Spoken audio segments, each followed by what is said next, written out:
Damn, Mo, you can't go live. My guys. Penthouse is packed. My boy. I'm watching. So, man. How you doing? Hi, guys. All right, Paul. How are you? What are you doing? My man bun. Not live yet. That's from the penthouse page. Shut the radio off. You shut the TV off.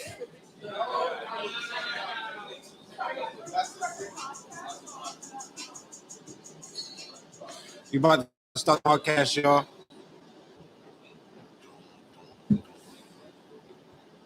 $448 talk where we talk about every and everything cannabis and real life shit. Can you shut that fan? Right now I'm smoking the triple threat, y'all. I'm mixing the Katana with the Goonies with the Chuckles. How you feel about that, Mo? Shout out to everybody. I think that's pretty dope. It's a lot of weed. You ain't gonna get it all in one go. Not in one blunt, but through the course of the show. Through the course of the show. Nah, but Mo, can I really work here though? How you gonna work here? At night. Do what? Whatever. I need extra money. Fuck that, man. I need to learn how to be a boss. So how much you gonna give me to teach you how to be a boss? That's why I'm working. How much you gonna give me to work? That's the question. Minimum wage. I don't really need anybody right now. Yeah, you always need somebody. You always need somebody. It'd be real hard to train you my way. You're an old dog at this point. Nah, I'm very easy to work with. Easy. You think so? Yeah, to follow orders good. Oh shit. Last week I knocked it over and I think that shut the podcast off. I'm trying to get me a permanent job at the penthouse, man. Mo.B don't want to hire me. He says see more potential in me than to be a worker. Hey, what's going on, everybody? This is Mo.B Dank. We're live at the Penthouse Cafe. It's Tuesday, January 25th. Alongside me is my co-host, motherfucking Sunny, motherfucking Pizzak, Jizzak. We have a full house today. We got King Anubis in the building. We have 41 Hemi in the building. DJ Anubis is always here, man. The whole crew over there. Thank you everybody for joining in. We got Harlem in the building. We got DJ Stiz in the house. Right. We got Harlem in the building. We got the Young Gunners in the building today, man. Come chill in, tap in live on the live podcast. Check us out. How's everybody doing today? See, it's the end of January already, just like that. You know, we went from Happy New Year to hey, what's going on? Happy Valentine's Day. Happy Valentine's Day is right around the corner. Sonny, how you feeling? I'm blessed. Happy to be alive. You are blessed. You are happy to be alive. How's your daughter doing? She's doing great, man. It's getting bigger by the day, Everything man. Good? Everything straight. How about you? How about this? She's sleeping at nighttime? No. She said no. Would you say no? She's not sleeping? No, definitely not sleeping. She's taking cat naps. I mean, listen. She's what, 3 months old? No. 2 months? 1 month. 1 month. How can she be 1 month? She a month in a couple weeks. When's her birthday? December 19th. December 19th. Mm-hmm. So she's already almost 2 months. Yep. See how fast time goes by? Turn it up.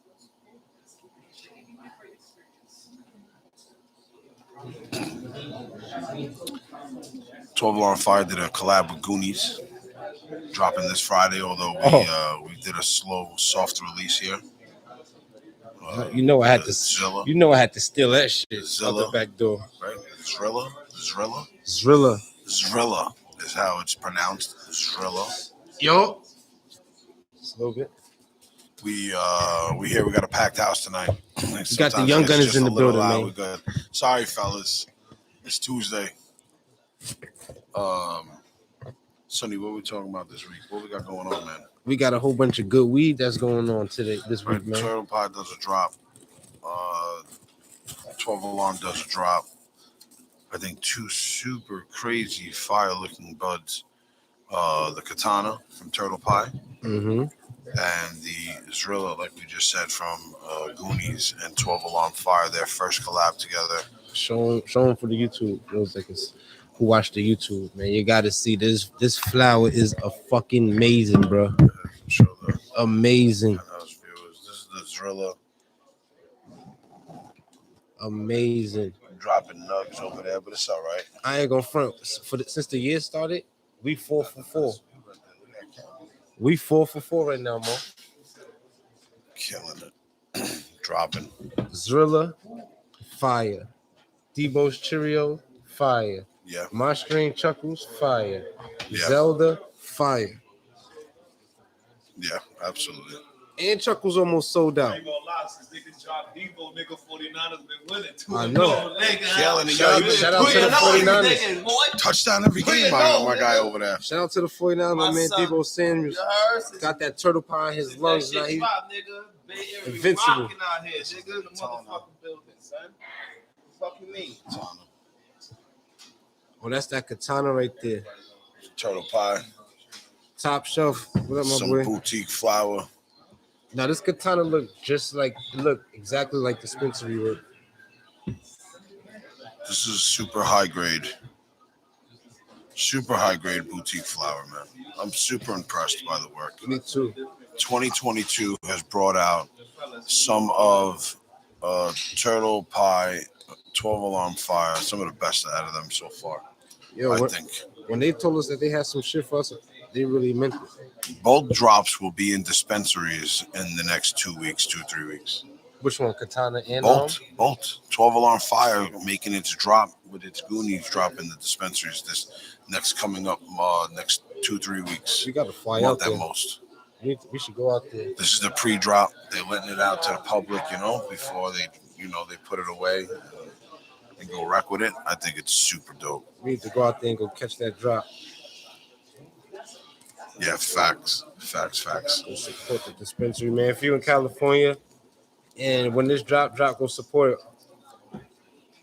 I mean, if you're in California and you have the ability to shop at some of these places that carried Turtle Pie, because we don't really get all of them. We don't get all of them because of recreational, contracts or whatever they make with these dispensaries. What you think is like the process of getting your string like inside a dispensary? It's just like relationships, It's a lot of or you just paperwork, gotta. man. It's a lot of paperwork, and you have to align yourself with guys that got distro licenses and can go into those realms. You got light, Mo? Who Who stole my lighter? I got it. We got it back. We got it back. All the way over here, son. It was already going over my way. It seemed like a process of getting your shit in the. It's a lot of work. Thailand, first in Asia to decriminalize marijuana. That's a big fucking movement because people are getting. Some guy recently, less than 6 months ago, was hung for having 2 pounds of marijuana on him. Yeah, You see that in Singapore? they let in. I think they decriminalized marijuana in Dubai too. Really? Yeah, Google it. In Dubai, I think they allow niggas to smoke now. They put nigga like an ounce of weed for like fucking 5 years in jail. Some crazy shit. Oh, wow, son. The new law published Sunday says people caught carrying food, drinks, and other items with cannabis into the country will no longer land in prison if it's their first time. So they're taking that shit from you. So you're not gonna go to jail. Elroy Jetson in the fucking building. Yo, you can smoke weed in Dubai now. At least if your first time going there. No, that's not true. This is not true. No, it's not true. What is It's not true? What is true? That is. You ain't gonna if they catch you, they ain't gonna go to jail. Your first time. Slap on the wrist. If you get caught, mama guy, how are you? How was your vacation?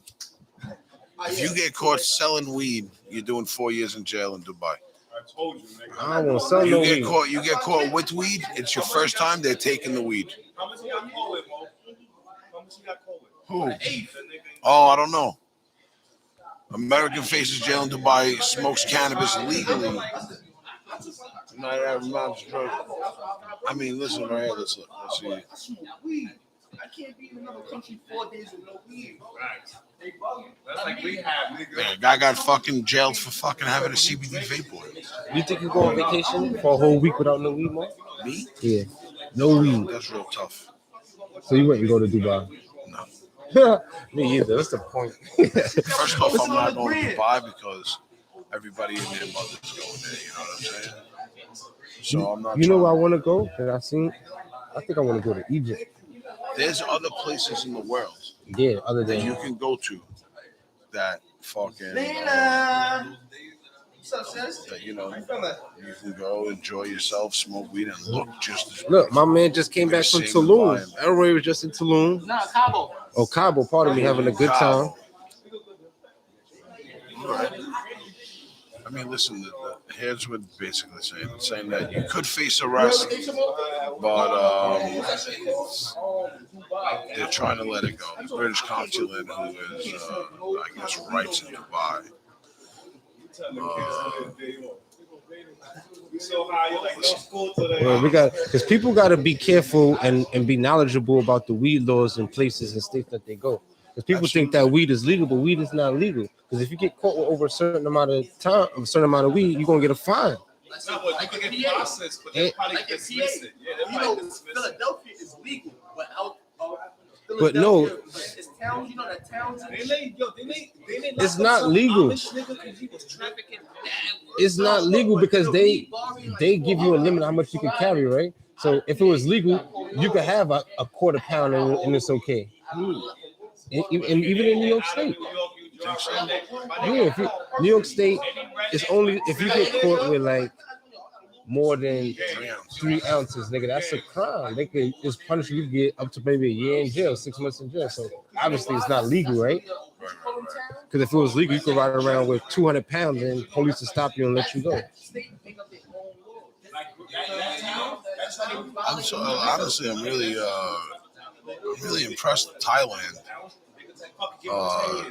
Thailand fucking decriminalizing cannabis or marijuana in Thailand.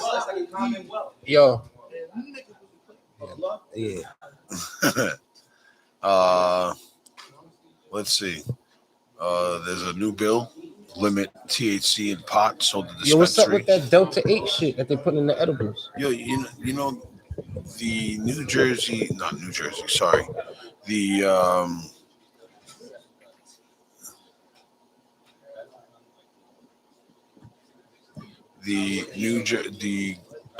MJ BizCon.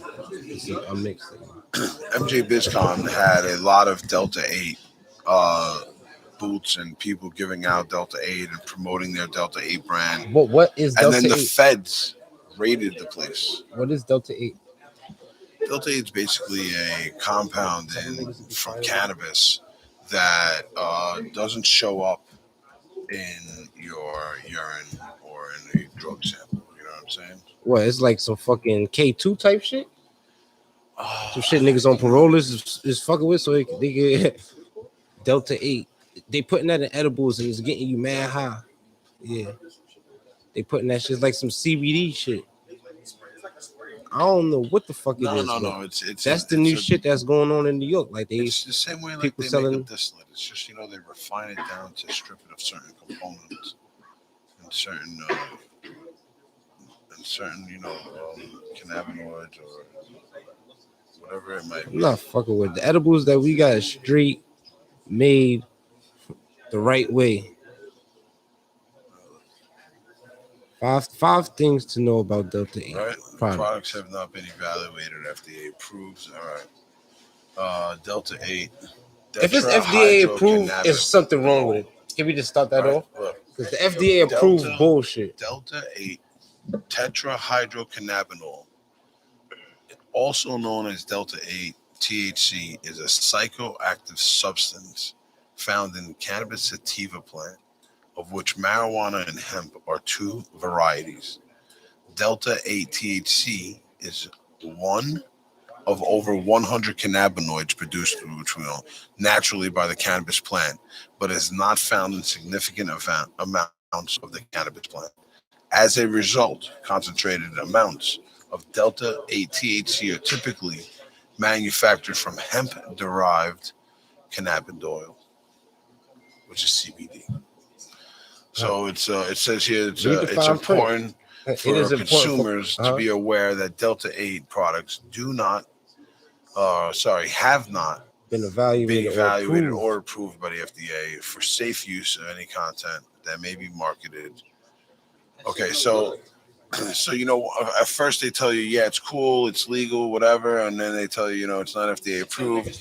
And like I said, at MJ BizCon, I think it was last year, they got raided.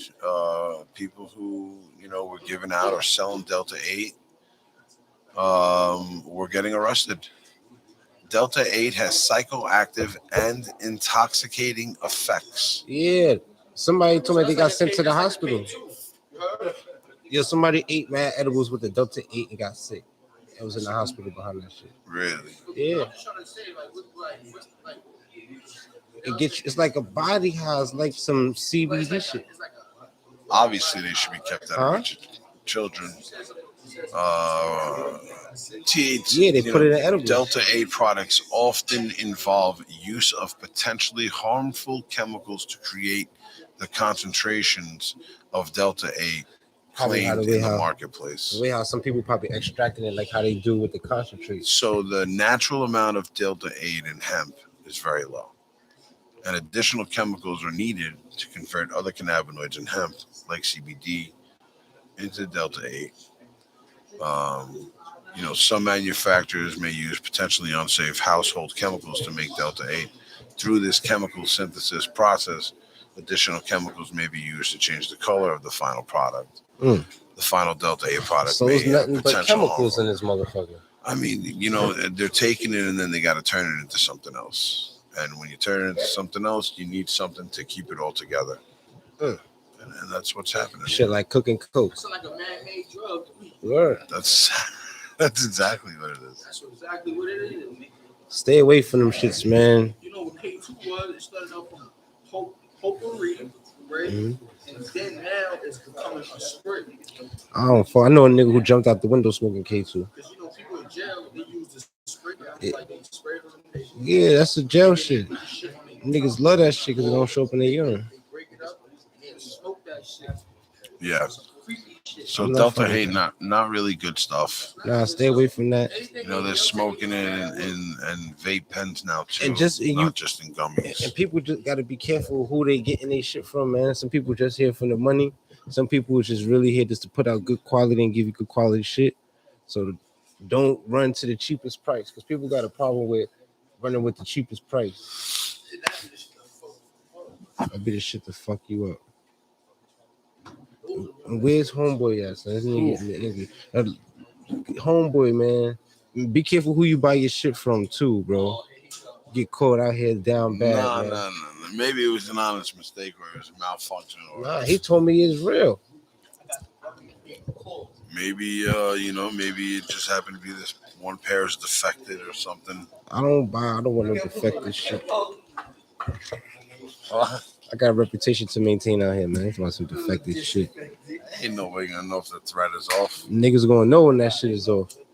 First of all, that V-Lone hoodie is a 10-pound hoodie. That shit mad like. All right, but you should have caught that yesterday when you walked in. You're right. You're absolutely right.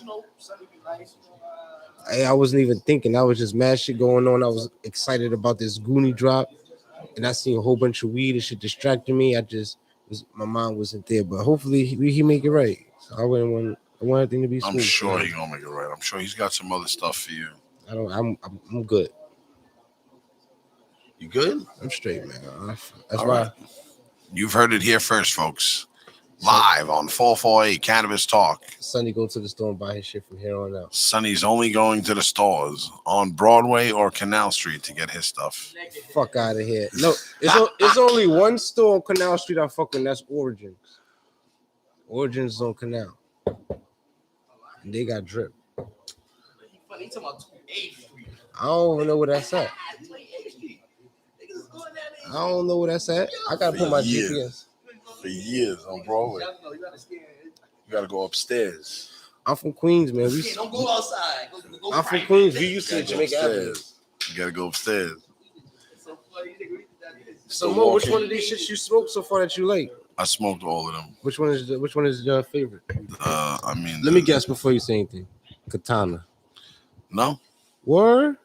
no, I Don't say Zrilla. That's not even your speed, bro. You really out of you changed this year, brother. I touched him. This shit is the unsung. Unsung. Yeah, he's still smoking P Glock. Oh, Bring back P that shit Glock for was my man. hard. That shit was so good. Bring P Glock back for my man. The P Glock, the cinnamon Dior. Cinnamon Dior was cool. Ooh. Cinnamon Dior is cool. I like the Cinnamon Dior. But this Driller shit right here, Goonies, 12 along. But you get your head blown off because that nigga head is blown off. Blowed off. Yeah, this new Goonies club is real fun. Listen, did you think that they were gonna give you something different? Nah, I'm really impressed. I mean, I'm really impressed, but I'm not impressed. I'm impressed, but I'm not impressed because I'm impressed. now the standard has been raised. The bar's been risen. Nothing you can must come under that. deliver every single time, my This friends. shit is personal for us. You must deliver every time. Yes or no? Yes, no? This Yes, shit personal. senor. Shout out to on 12 along fire on the live again. Oh, Tap in, man. my Get guys. here. We can talk about these I'm new blocked. streams that y'all drop. For those of you that are joining us on the Penthouse page and wondering why Mo.B does not have his page on, Tell them the truth. Tell them I've been blocked. Somebody though? reported my page. Why did they report your page? I got deleted for posting the Goonies. Yeah, they hating on my man. Someone hating on us. Let my man be great. My man posted the Goonies last night. They deleted my. They flagged him. Yeah, he posted a new stream. Somebody flagged it, and then, you know when you get flagged, it blocks your live. So now I'm blocked from doing lives. Yeah, so that post came from a Stone Nerds lookbook, right? Stone Lookbook. Mm-hmm. The Stone Lookbook page. Check them out on IG, right? It's basically the menu. People be hating. So I'm blocked on my page. So we're here. Blocked on Mo.B's live, man. But I'm loving this shit. Every time you post a buzz, you gotta say not for sale. nah, that's not true because I don't put that shit on my page. Once if a nigga report it, it's just gonna be reported. Niggas just be hating. You say one person can report that can fuck your whole shit up? Yeah. It depends on the account that person has too.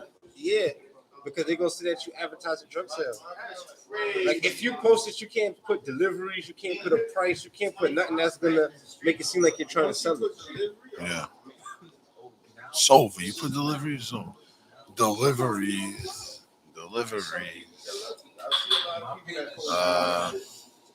They probably just hating on you, bro. Yeah, niggas be hating on my man Mo. And yo, let me just let this shit be known. Because I know niggas be watching me and Mo, right? Secretly. Really watching our Instagram, you watching our YouTube shit, you listening to our shit. Let me let that shit be known now, man. Strudels is my strain.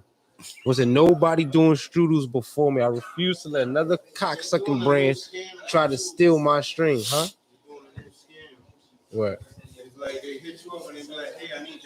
Oh nah. I'll be deleting them niggas. I'm talking about niggas. I'm talking about these. It's another weed company supposedly trying to steal my weed strain, Strudels. And I'm letting you know this now. If I catch that shit, New York. If I catch you Weed niggas strain. trying to steal my shit, bro, you're gonna have a real big problem out here. Let's keep it original and everybody's be original. The guy running Straight up. The guy running for Senate in Louisiana. Oh, you see that commercial? Right? The guy running for Senate in Louisiana, Gary Chambers, right? Lights a blunt. This guy lights a blunt during his campaign for the 2022 elections. Black goes man. viral. Fire. Viral. Nah, that's a commercial. He like, man, listen, I love that shit. Nigga smoking a blunt in the campaign. Oh, my white friend's gonna love that shit. We love that shit. Kidding me, bro? We see no color, bro. Fuck that shit. Anybody still looking at that as a bozo? Yeah, that's a real video. That's I some seen real that shit. That's some real shit. That nigga smoked You let a king size fat and said king size wanted to demonstrate his dedication to weed reform. Somebody rolled a good blow. He coming from the hood. Yeah, He's from the hood. Hold on, you didn't see the whole From video. the hood. You didn't see the whole video. Hope it looked like a Scroll nigga, down, see if they got the like video on there. somebody uncle from the living room. Most of the people arrested aren't dealers, but rather people of small amounts of pot, just like me. You know what he did? Every 37 seconds, someone is Yeah, look. arrested for possession of marijuana. Since 2010, state and local police have arrested an estimated 7.3 million Americans for violating marijuana laws. Over half of all drug arrests. Black Louisiana need that because White they ash too, nigga. White ash. Louisiana is harsh on weed, bro. $3.7 billion. My nigga, Louisiana harsh on everything, man. Every year. Most Right. of the people No, but they really lock your ass up for a dime, going to jail. And let you slide with a fucking AK-47. I'm running for the United States, and I approve this message. And he gonna get it. Boom. Nah, Louisiana. don't think he gonna get it. Listen, you know what? They ain't letting You no really weed never smoking know. nigga. It takes something like that. He in a slavery country, son. They not letting his ass motherfucking. It's the people. It's the people. You know he gonna win the 10,000 possessions in 2021 in New Orleans were of 14 grams or less, What? with a fine of to $100 and no jail time. On January 1st of this year, smokable medical cannabis was legalized statewide under some conditions. They smoking weed. And they doing this shit, and they doing this shit secretly. You know how much they want to. Yeah, that's some wild shit, man. You know what? I wish some more politicians had the fucking balls to fucking do shit like that. You know how many of these fucking guys are smoking fucking pot and they're hiding it because some of their fellow politicians are not trying to fucking show that they smoke. You know what I'm saying? Think about how many politicians out there that are not showing the world that they smoke weed every day. I'm smoking it as soon as the fucking cameras go on. That's some wild shit. Fuck it. What are you gonna do? So what else, Sonny? Shit, man. How you been? Talk to me. What else is going on? I went to court for my child support shit. How'd that go? Yo, How'd that go? that shit. It went decent for the first time. The judge wasn't a bitch. Right? So I fucking went in there. The judge thought that I was trying to get my child support lowered, which I wasn't. I just was trying to get my child care situated because my son's supposed to be in daycare. Okay. So And he's not in daycare. nah, well, she got to bring in receipts, so I got to go back to court in March. She got to bring in proof of child care, Okay. and then I overpaid $3,500 in child support. They about to send me a check. That they told you to pay. Yeah, They forced you to pay that. yeah, of course, but they take it right out your check. And then they tell you, yeah. So not like you wrote them a check or sent or gave them your credit card number. Nah. They took that money and then said, "Oops, Yeah, a year later, took said, too oh much. yeah, you overpaid by $3,500. $3,500. We're That gonna is we're gonna 2 months of some people's we're gonna rent." disperse that to you ASAP. Imagine somebody could have been going through some shit at that time, and that money put them in a situation, son. That's fucked up. But now, listen to this though. I It's said just another instead of giving me situation the of check, how it shows the U.S. government is putting people in positions to lose. I said instead of giving me a check, right? Keep the money and put it towards my future child support payments. They said, nah, we can't do that. It's gonna throw the computer off. What the fuck you mean? You can't get it. I can't use that as credit. Yeah. I was a little disappointed to hear that you were really going through that. What?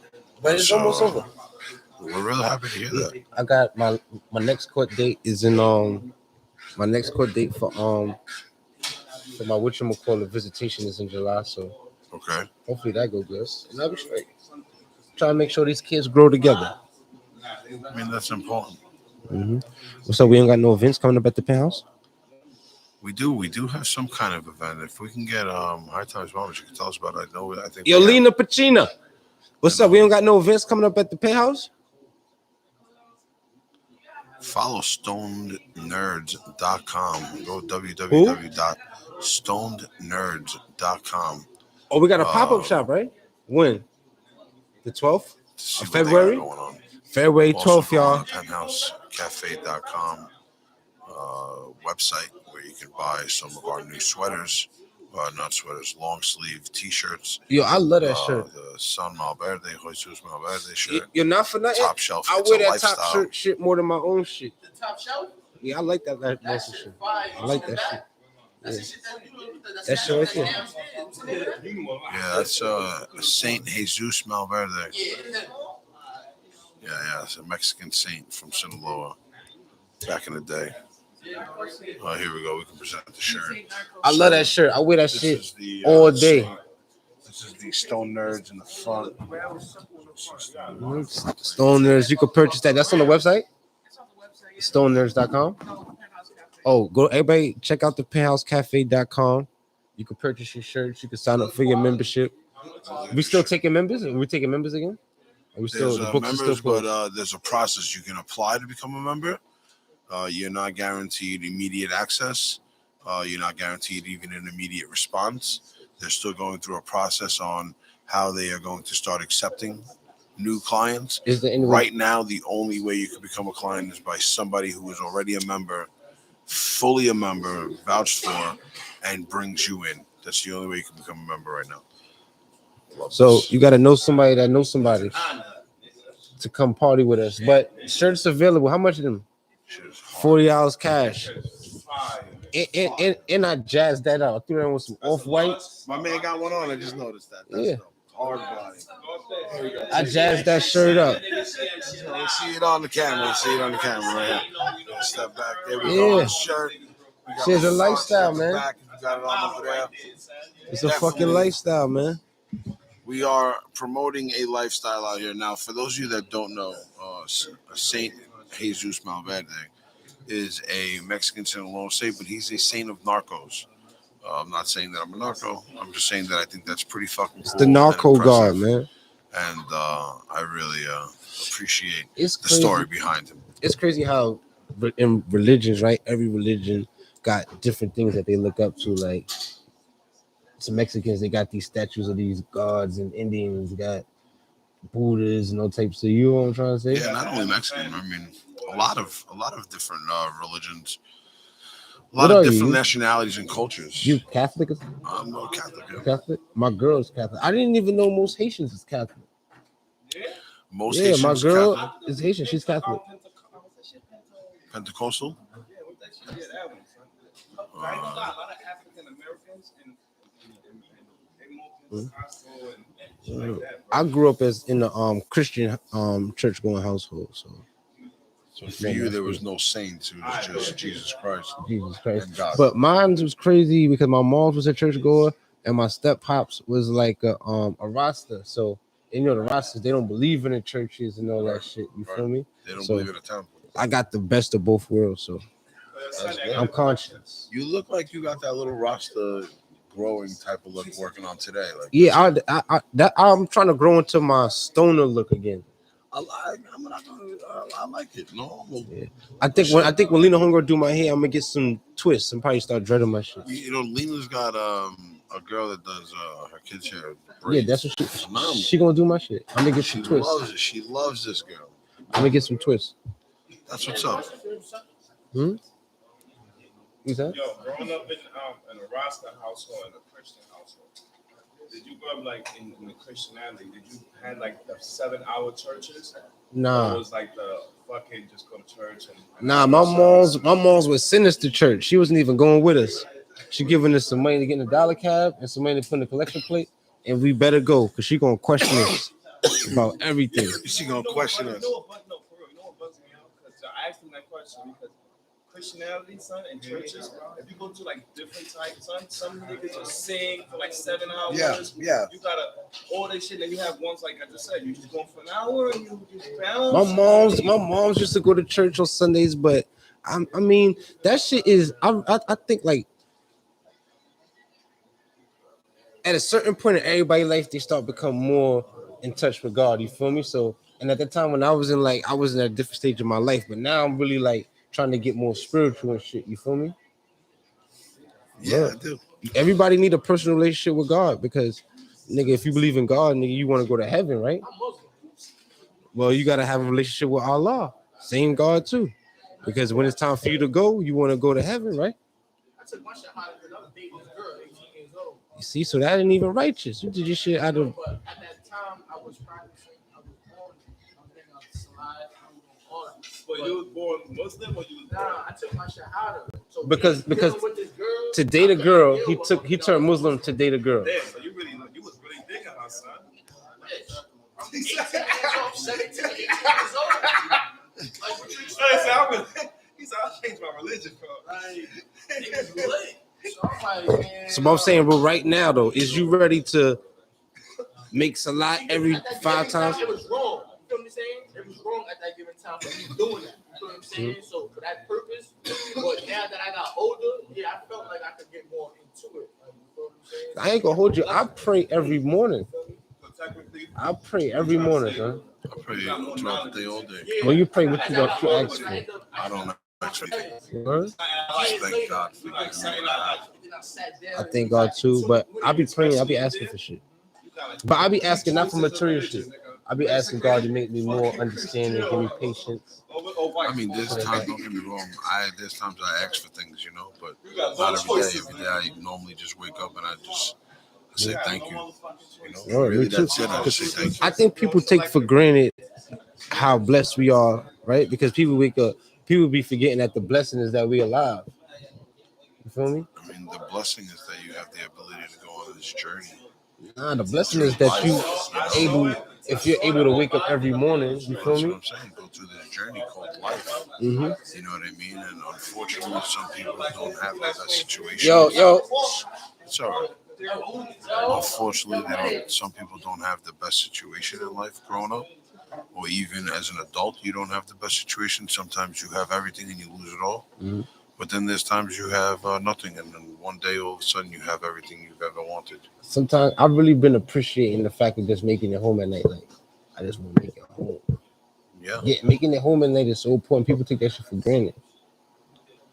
Yeah, and you know, the crazy thing is, Sonny, that you're gonna see that more and more throughout time, and over these past 2-3 years, and you could just see it just on Instagram and all these TikTok things, right? And correct me if I'm wrong.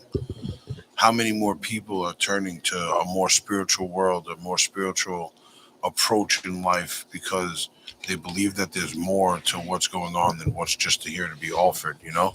And I don't think so.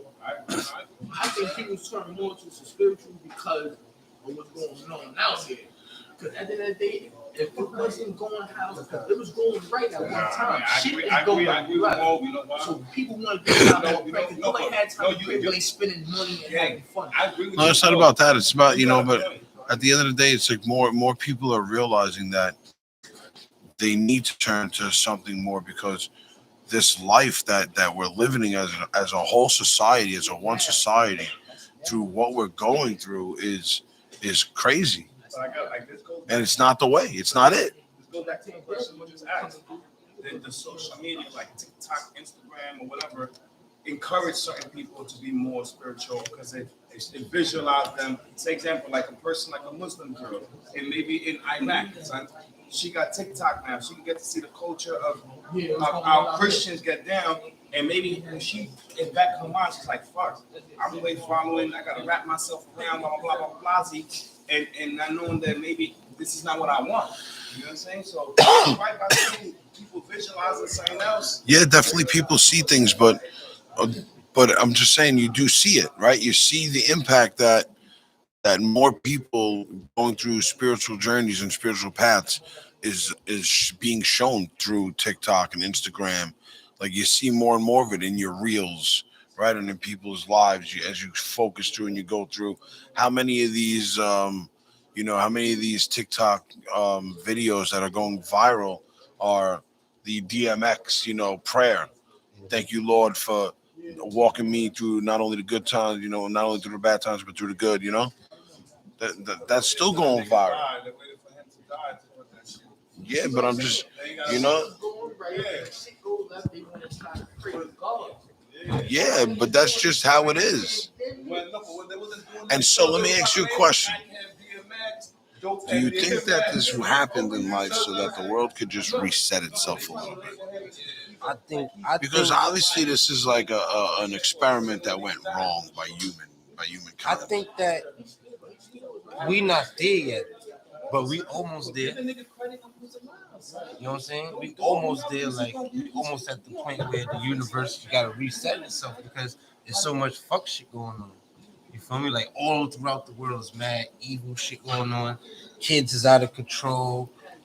Brothers is killing brothers. Mothers is killing sons. Sons is killing fathers. Like everything is corrupt. You feel what I'm trying to say? So everything gotta burn. You know, so you gotta burn this shit down so we can rebuild. But we're not there. But look at the mayhem that's going on right now in certain cities across the U.S. where these robberies are happening in broad daylight. In restaurants, they're walking up to people, pulling out their gun right at the table in the middle of the restaurant. Give me your jewelry. But who do you think is to blame? Do you think that I think it's the people that wanted to defund the police. No, but I'm saying Oh, to blame.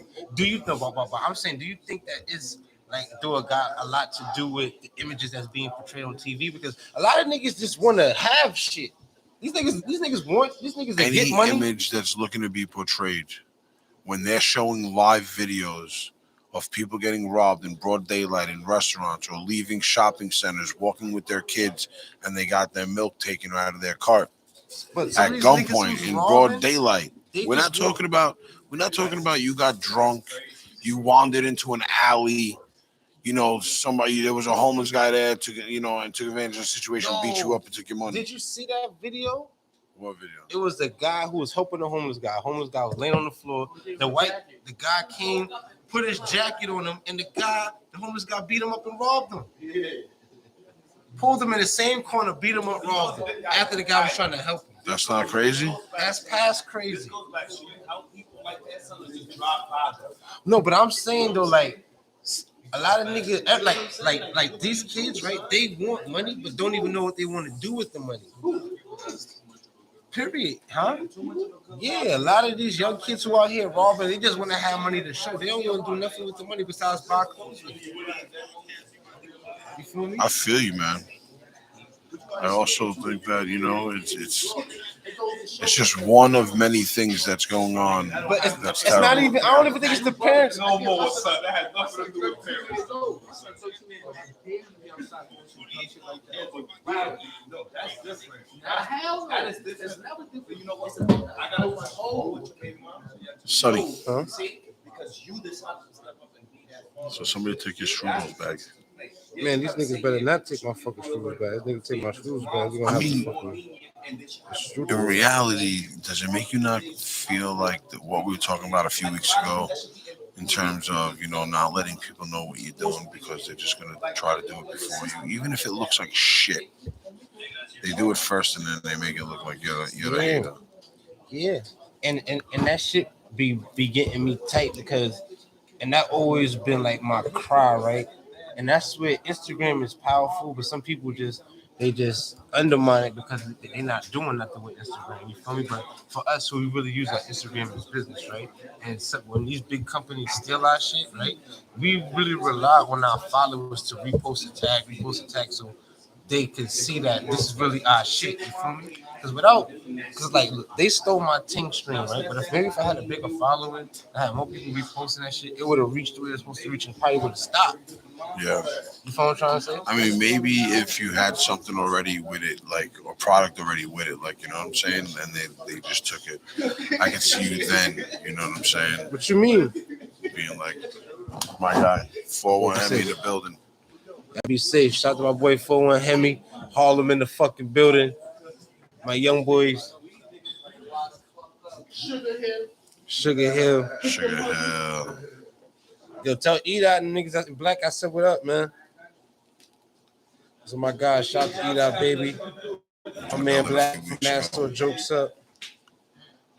Yep. These guys came through, come in the building.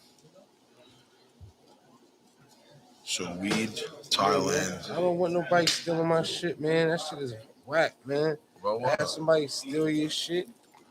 listen, it is what it is. Move on. Who, me? Yeah, No, I can't move on. it is what they stole your shit. It is what it is. Move on. Can't move on just like that, bro. What are you It's gonna not do? hard. That should take a lot of brain power to think of some shit. You feel me? That should take nights and nights and hours and months trying to think of a string name to, you know what I'm saying, for another nigga to come take my shit or do what I'm doing.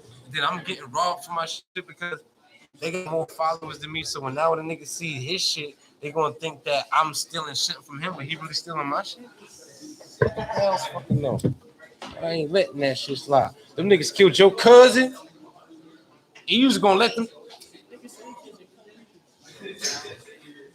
You got a packed house tonight in the penthouse. I could have stole mad nigga shit if I wanted to be on that shit.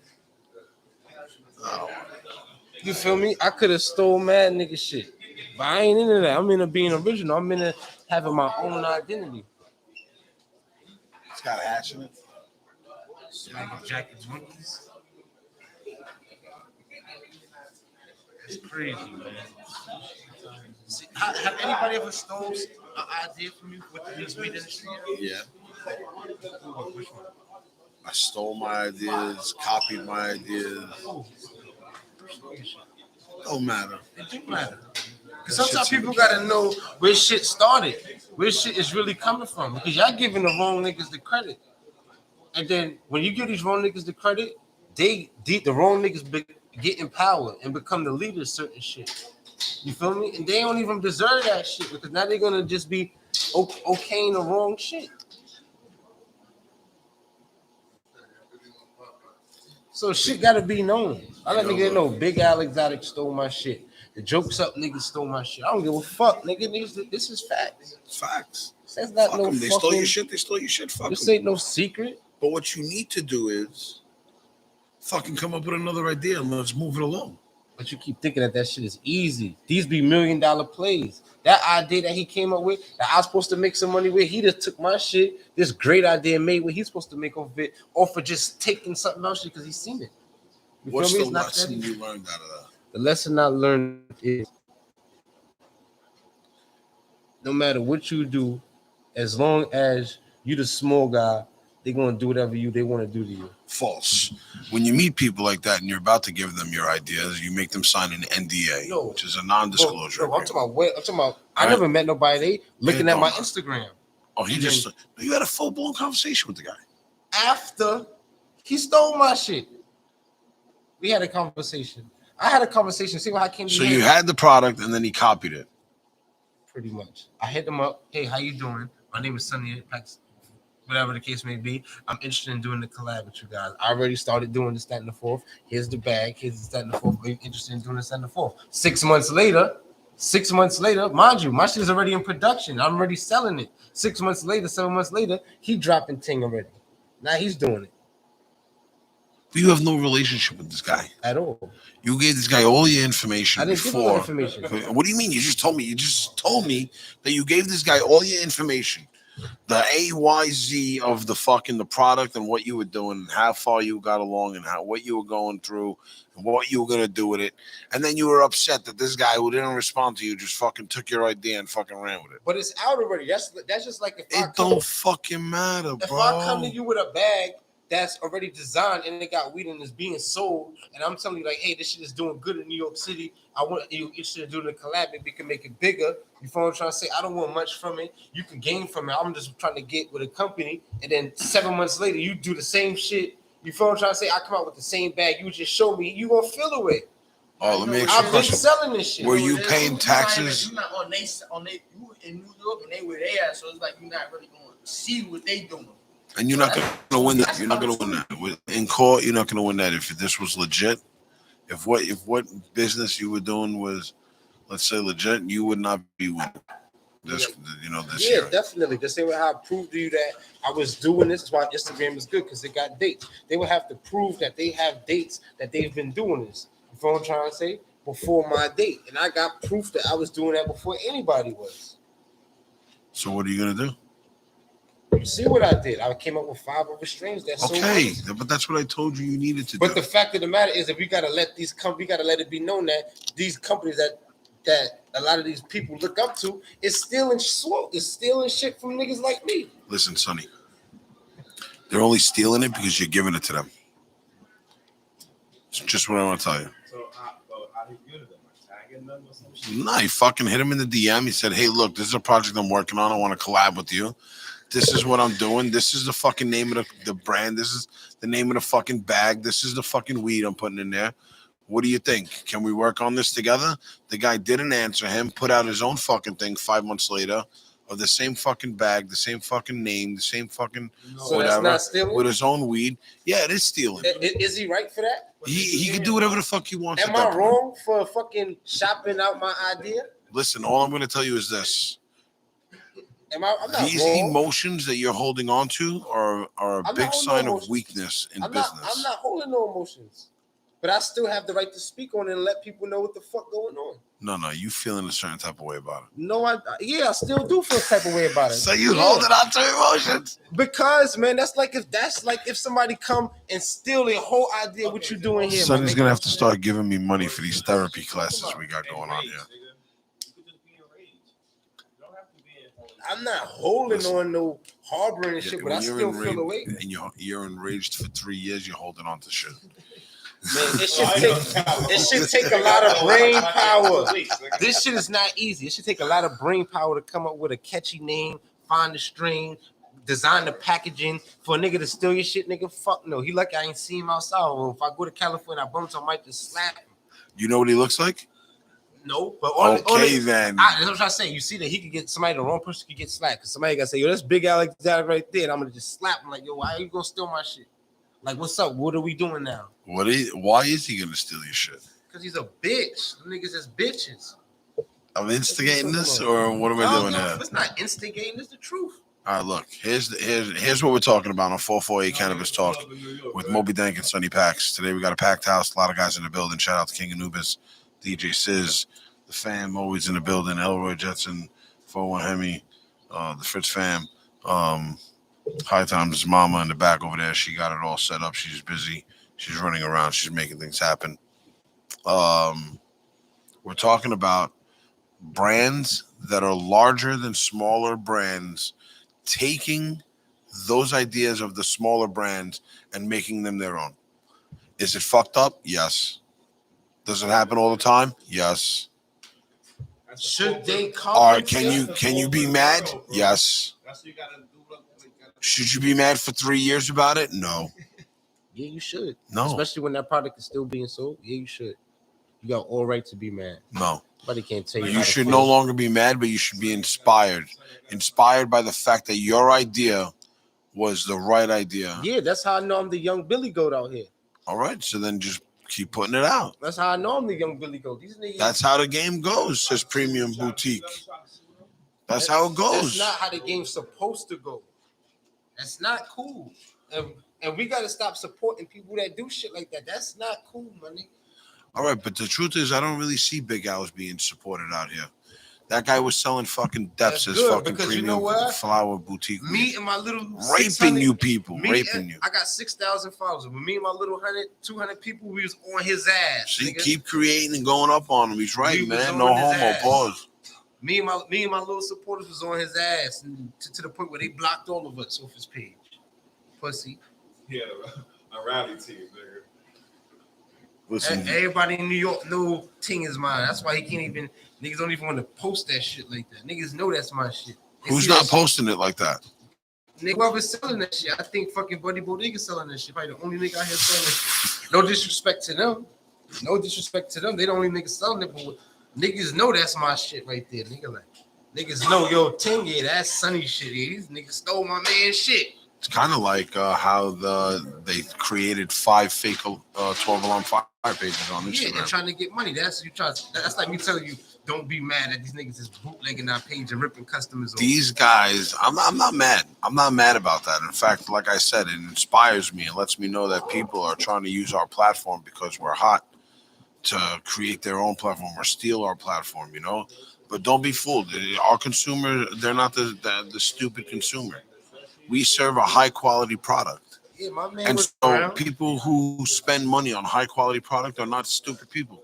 They're very intelligent people. And you know why I say take a lot of brain power? Because right now we in a day and age where niggas is naming weed after everything. You can't even think of something that is not a weed name.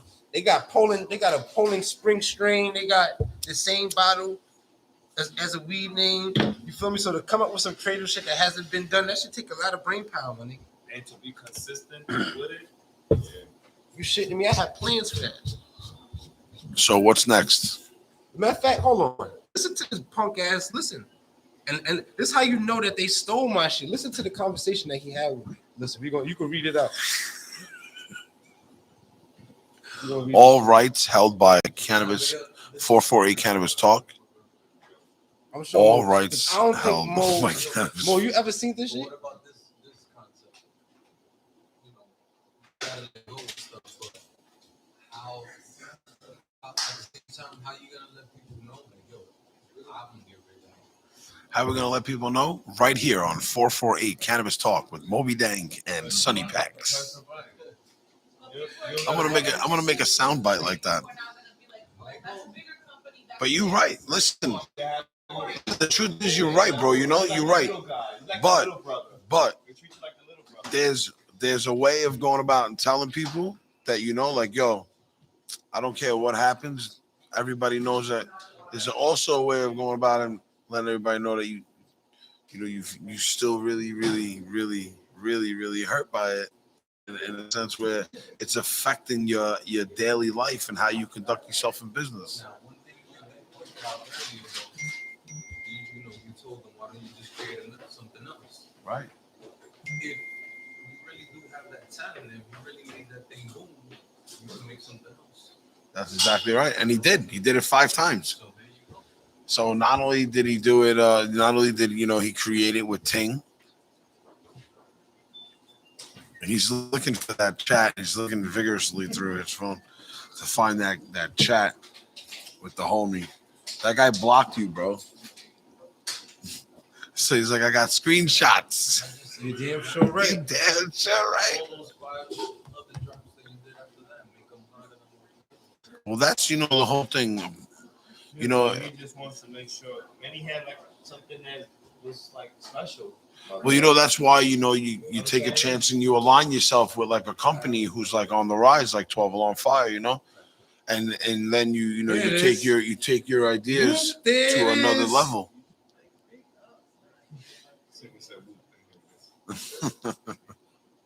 Can we scroll up to the beginning of the chat so you can just see more?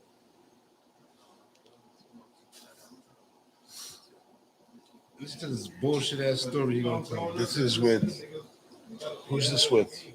This is with a company. This is with what company? Big Al's. This is with the representative from Big Al's company, right? Big Al's Exotics out in California. I believe they're from San Francisco as well, right? They're from the Bay Area or somewhere around there.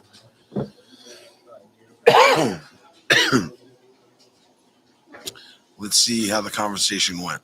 Now, Sonny, you can't be leaving out critical parts of the conversation. I'm gonna let you read shit everything. That you said. I'm gonna let you read everything, brother. I'm not gonna leave nothing out. Our new bud tender in the house, Drea. She's here. Say hello, fellas.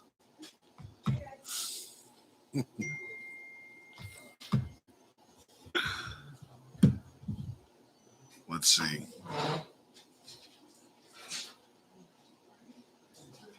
All right, so now look, fuck it. Let's read from the beginning. I got mad conversation. All right. So while Sonny looks at that, we'll talk a little bit about what we got going on. We dropped off right, mad so clothes. So here we go. Here it is. Like here, read them all. Doesn't matter. It doesn't matter what. I'm blue. He's white. Yeah. That's first. This first page. Look what he said. All right. That's what he said. Listen what he told me. He said, Ting is a bomb-ass drink from Jamaica. I happen to have a house in Jamaica. This homeboy telling me, the representative, and I've the been white going, boy. G, since I was 4 years old. He telling me he been going to Jamaica. So when I smell a strain that reminds me of a drink, He said something I've been doing, Sonny. Something I've been doing. It's called a collective subconscious. That's fine. When a bunch of people are trying to make a brand right now, I get it. Your brand is Sunny Pack, which is dope as fuck. Ting is just a name. For instance, we have a strain called Northern Fiore. Are you familiar? He said, Ting is my personal strain from my company. Sunny Paks. First of all, a nigga trying to tell me, yeah, I've been living in Jamaica since I was 4 years old. Ting is a Jamaican drink. The white Yeah, boy they even trying to sell tell it me. here in a can. It comes in a green can. I understand A that. glass bottle, right? It's a Jamaican It's soda. like this, almost like Yeah, this. exactly. Trying to say somebody else. Listen, he trying to tell me that he got a crib in Jamaica. He been going back and forth to Jamaica since he was 4 years old drinking Ting. Okay, But what if it's a possibility though? but that is a possibility. Not him. What I'm saying, you know, when you go out, there's a lot of white people. Not him. That's one. Not him. What do you mean, not him? He said he's been going out there since he's 4 years old. Study that. I bet you study. Look, But you ain't fucking with that nigga. here's part two. This part two. Yeah, read it. So he said, "Guess I should be mad when I came up with Buddha's hand." He trying to tell me he came up with Buddha hand runs. But He created Cookie Buddha hand and runs. Runs dropped it, even though they didn't steal it. It's right there. Read the conversation. He says, "Sonny says I'm over it. What goes around comes around."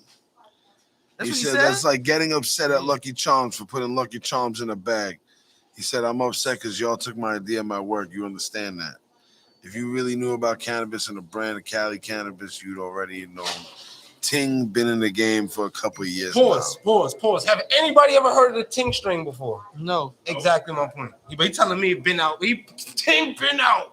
now. Or you mean the branded bags that we came out with 5 years ago, way before you had a trap?" So Sonny, in 2020, he's saying in 2016, you still getting your feet wet in this business, and you still very wet behind your ears. Sonny, listen, why don't This you is part three. let me just ask you a question, Sonny. Why don't you just quit? I'm exposing these niggas. I'm exposing the truth. See what's going on. Shit getting This is cover like a soap opera. Bro, this shit All looking right, good. hold on. Now, this is what I'm talking with. I think Big Al or one of them. I'm scrolling. There's a screen recorded. You want me to read this Yeah, you can read it. as it scrolls? It's going to go start from This is the a beginning. lot, bro. This is a It's lot. going to start from right there. He said, "Sorry, bro, my homie stopped. Let me pick up the conversation later." Okay. I guess the damage is done. Sonny says, "I guess the damage is done. Now I find myself negotiating for something back when it's supposed to be you. Guess negotiating for my idea." Right. So listen, Sonny's obviously upset. Fuck you, Mo. Trying to understand what you're talking about. If Ting is a stranger, then people are gonna out here thinking the bag's the same as Runs and Skittles, your brand. He's right though. So you're upset because he's a bigger brand and he got more pop. You know, he got more pop on it. I get it. You know what I mean? But at the end of the day, look how many people are coming up with runts. Runs this, runs that, runs this, runs that. You know what I'm saying? Nobody really owns that. That's just a a name that's being used for a strain. Nah, this is the other conversation with they came out. JP Genetics stole my shit. What's this nigga name? It was Who? The Real Weed Heads. You ever had somebody steal your idea? A weed company? What was the idea? Huh? What was the idea? You don't mind sharing it? The idea was this project I was working on. It's like nigga knew this project. And the nigga had a similar color concept, like almost not the same design, but color scheme. Prior to it being purple. Yeah. So, for you to do purple, my nigga, that color purple, you already knows like I put one color that's hard for you to kind of choose. Yeah, look, this is JP. So you trying to do This is JP. This is JP conversation with me after they stole my slogan. If it ain't from Sunny, you a dummy, right? That's my slogan. Remember when white gummies came out? They put if you ain't smoking gummy, you a dummy. Now listen to this conversation. Go ahead, read them all. He said, "Is you serious? You think I really took the time to bite your slogan? Oh, my mama, I never heard of you in my life. Let alone you capping on my page for my partner's slogan." Pause. He never heard of me, right? Look, he never heard of me, right? But look at our conversations before that. He never heard of me. But I've been talking to him personally on the phone. Right? Send direct number. I sent my That number. was back in 2018. All right, cool. That's how long these niggas been stealing my shit. That's long. So In 2018. 4 years. 4 years goes by. Sonny wants to spend the rest of his life dwelling on I'm this. not dwelling on it. I'm just exposing shit to the light. Nigga, I'm not dwelling. I'm moving gotta on. pay You is upset. Like, yeah, finish reading the cock and bull story he was telling me. Guys, that's how you know niggas be stealing shit, because they have a whole fucking story to tell you on how they didn't steal your shit. Yeah, listen, yeah, read it.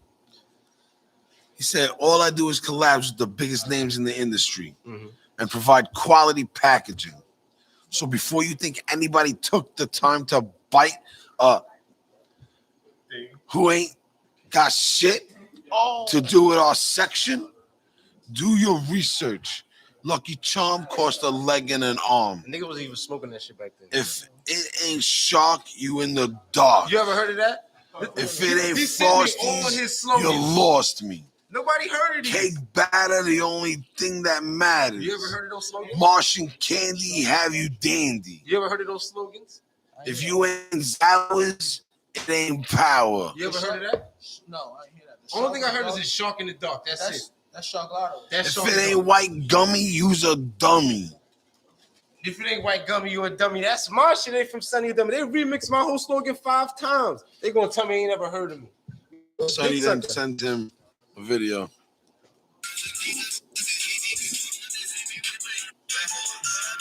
It said stop what? So that's the video Sonny sends him. And then he sends him a logo, says, Sonny, you a dummy. See my menu that been my line 2018 and New York Pottery. Know that. New York Pottery. Just know that. All That's what you right. should have did. You New should York have copied. Pottery. You see it? Yeah. You know what I'm saying? But it's cool, beloved. That's how it goes. Big companies take from little companies. My God bless you. So Sonny tells him, listen, you know what? Go fuck yourself. It is what it is. So I've been moving God on. Tell me bless to move you. on. I tell But you. now you ain't moved on because here we are 4 years later. No, I moved on. He said, then why are you in my DM? Sonny said, I'm pretty sure you understand, beloved. I grind hard to get my brand where it's at in New York City. I never been a vendor and never paid for a cosign. Straight grind. Ain't nobody helping me. I create design, everything myself. It's like a setback, and it seems like nobody helps independent small round business. So it seems like you're upset, and you're. There you go, Sonny. Yeah, told him straight up, nigga. Fuck is wrong with you, nigga? Taking Listen, shit from niggas. the And thing is this. I've been Look, defending any other small brand. I want to tell you Niggas just this. taking shit. Don't take nothing from nobody. That guy. I mean, if I wanted to get violent with them, it's not hard to, because they make themselves easable. But it's not that. It's the fact that y'all niggas gotta pay homage at the end of the day. At least if you're gonna steal my shit, come work with me. Come work with me at least, nigga. Like, the fuck? But why? Why you gotta come? Why you gotta work with you? What do you mean? What you mean why? Because you like what the fuck I'm doing. So instead of you taking my shit, you don't know what I got going on. You don't know who I'm trying to feed with this shit. Then come work with me instead of trying to take my shit and taking food off my table now. That's all you're doing. I've never taken anybody's idea. I really don't. That's good. I think that shit's lame. It is. That's real lame when you're taking people's shit. You building something, putting your money into something. I agree, it's real lame, but you Come know, on, man. sometimes you can't do nothing. Sometimes you can. Sometimes you could do a whole lot. And there's only these small brands. There's only these big brands that take from the small brands. I don't know. So you never know. But how worth is it, whatever you're trying to do? You know what I'm saying? Is you really going all out, worth fighting for that name of that brand? Or it's not even a brand; it's the name of a strain. You know, it's okay. It's a creation. It's a creation or you see, but a with thought, Junks Up though, it product was Junks Up. I was of your good. company. I was good because I trademarked that slogan when I started my company from Sunny. I own that. So when I had the Legal Zoom sent them a deceased letter so how I got them to stop promoting that shit, they slogan had to be 5. They have to be 5 words that's different from mine. Right. So you see how I got everything from Sunny or Dummy? They put, if you ain't smoking gummy or dummy, they only have 1 different word, which was dummy. You feel me? Instead of Sunny. So they had to have 5 different words in that slogan for it to not be copyright infringement. And they stopped sitting after a while. The fuck? That's what LegalZoom do for you. A little $400 to patent your slogan went a long way because you see they don't promote that shit no more. What? It's quiet for that. Word. King and Uber's in the building, showing shit love, getting getting ready tight. to push out. What boy, be safe. Yo, don't let that shit get to you. Nah, it don't get to me. But I use that shit as motivation though. Sonny, what are you gonna do in terms of moving I guess forward? you let Right? calm get to them, right?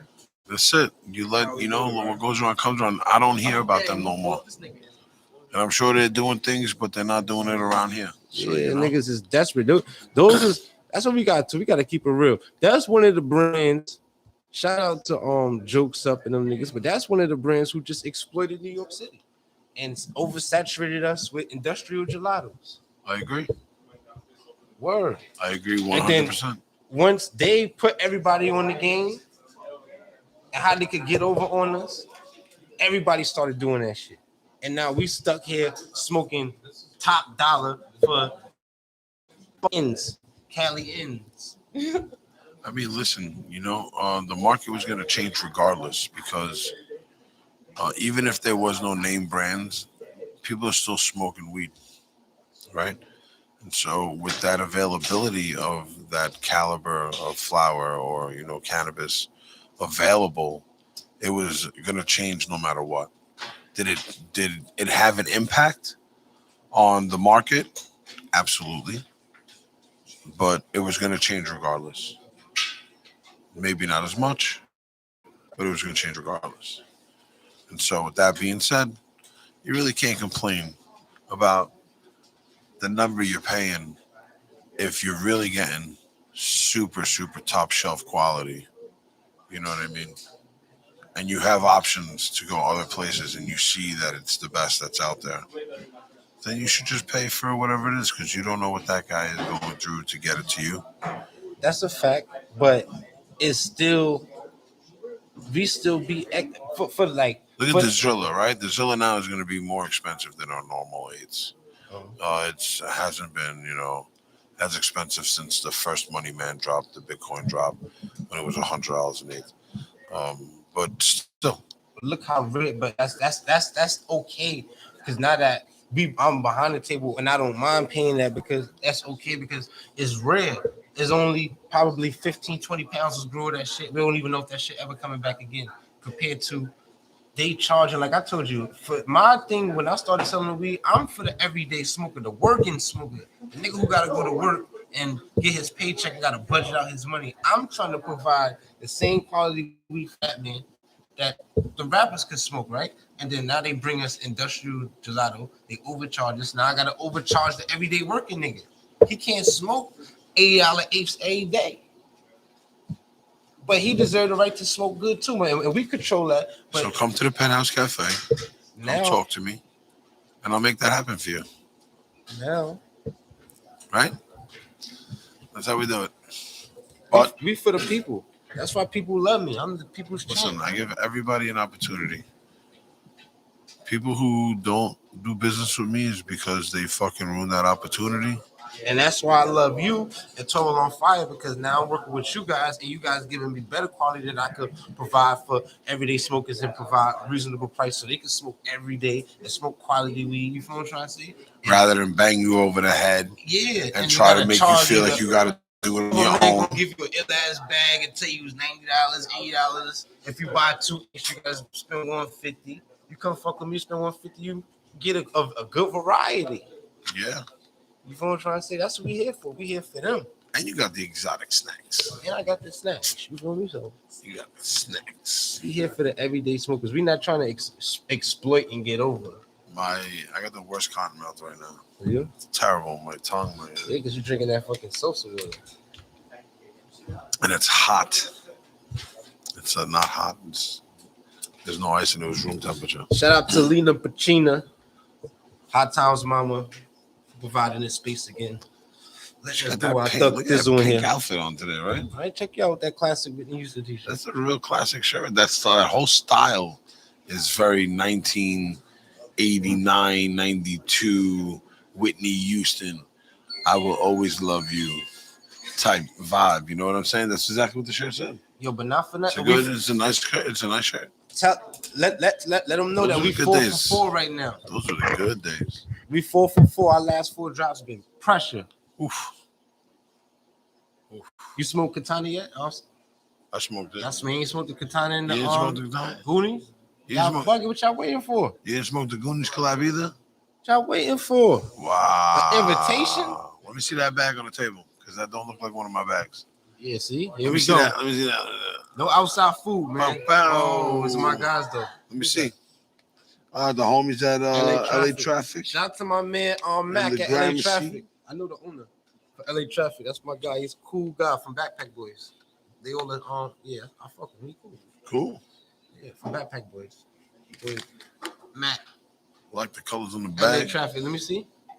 Colors. I fucks with LA Traffic. So good. Those are real good guys downtown LA. I fucks with them. Yep. People like this shit out here in New York City. Of course they do. This shit smells good too. It's all gelato though. He always be coming through with some heat. See what I'm trying to say? We all get gelato.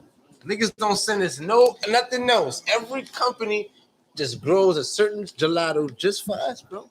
And everybody, when you try to give them something different, it's like, but Word. But then when you don't have that one thing that's different, they're like, everything smells the same. Word, everything is gelato. You motherfuckers The LA can never sprinkles, just be happy. The sprinkles that we just had last week was gelato. Oh, This shit, that's somebody. gelato. They going gelato is down to death, and then charge us $7,200 for this bullshit.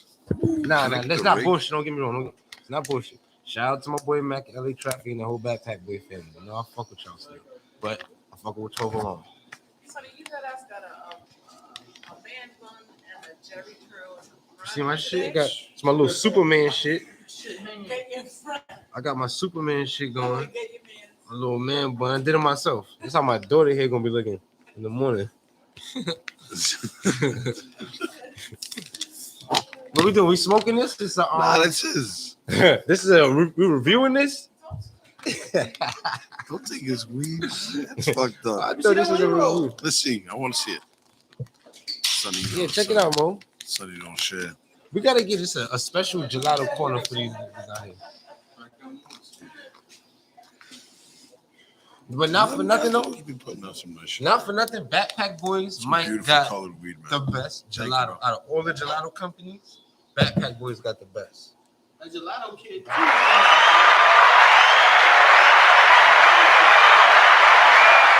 Sometimes you gotta pay respect. 12 alone, we got the best right now. Right now, we got the torch. We holding it down. But when it comes to gelatos and lemon cherry gelatos and that shit, which company you I think? don't know. Turtle Pie last year put out some crazy gelato strains. Which one? Oh, Gelato X. Ooh, Gelato X. bitch. The gelato. Son of The a gelato bitch. But they XXL. don't. But you see what gelato? Did you see The Turtle prickly Pie? pear. Listen, The Sunday Driver. Turtle Pie and 12 alone. Sunday right? Paper. That's like, what's this? That's your shit, Elroy? Listen, Where you coming from with this outside shit, man? Whoa, this nigga got shit. Who's this? Candy Pink. Who that from?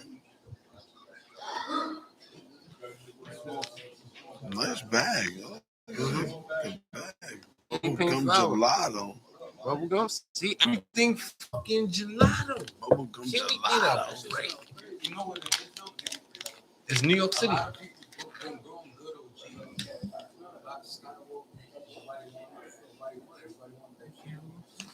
It should look like Chuckles. Let me see.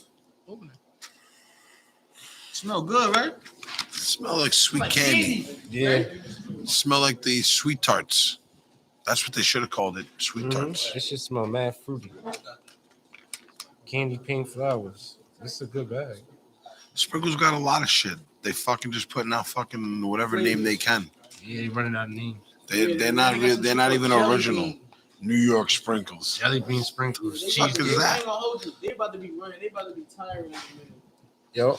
Yeah, it's gonna be tight because Oh, it's all gelato. Oh, is that we on a takeover? Yeah. You're gonna see. Watch. We're gonna be talking about this in 6, 7 months, 8 months. We're gonna be talking about how we still killing it. We gonna beat them In niggas. 12 months, we're gonna be talking about how we still killing it. Niggas.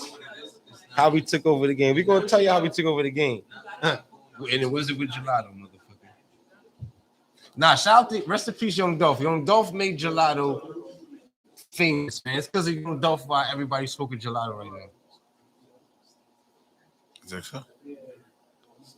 Everybody in New York? Young Dolph made gelato popular. You think so? 100%. Can we Google that? Yeah, Google it. Young Dolph makes gelato popular in the whole world. So child support owes you $3,500. They owe me 3,500, nigga. How many niggas could say that? Oh, Dolph? No, child support owe 3,500. Oh.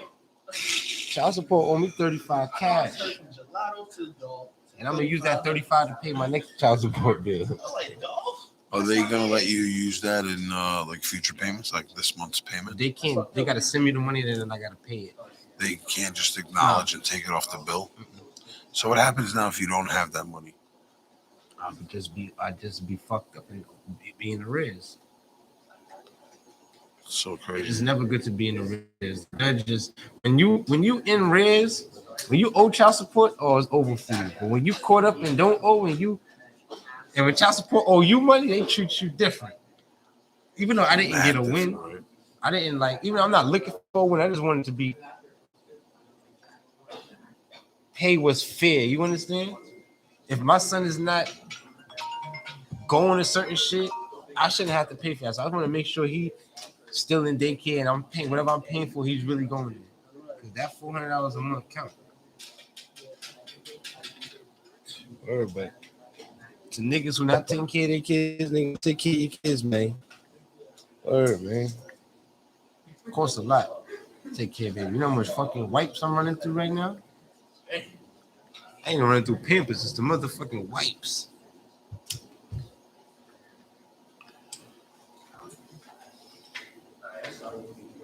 What's up? How your boys doing, Mo? My kids? Yeah. My kids are blessed.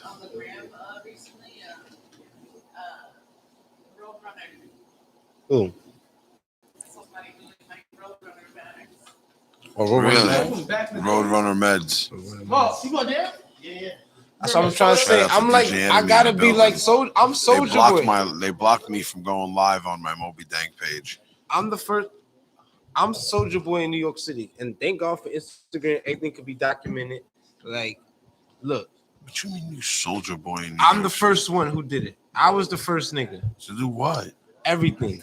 Get paid for ads? No, I ain't get paid for no fucking ads. I'm the leader of the new school. What So you part of the in what old school. sense?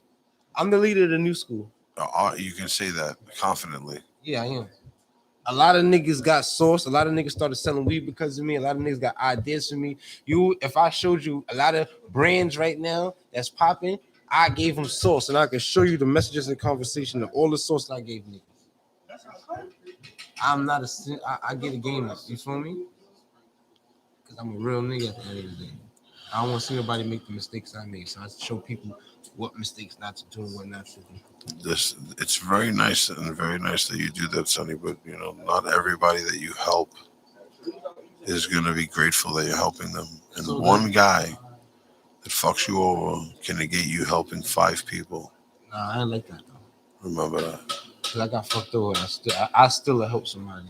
Like, you know what I'm gonna do this year? What I'm gonna do is I'm gonna pick 5 brands that I've seen or who I'm paying attention to, right?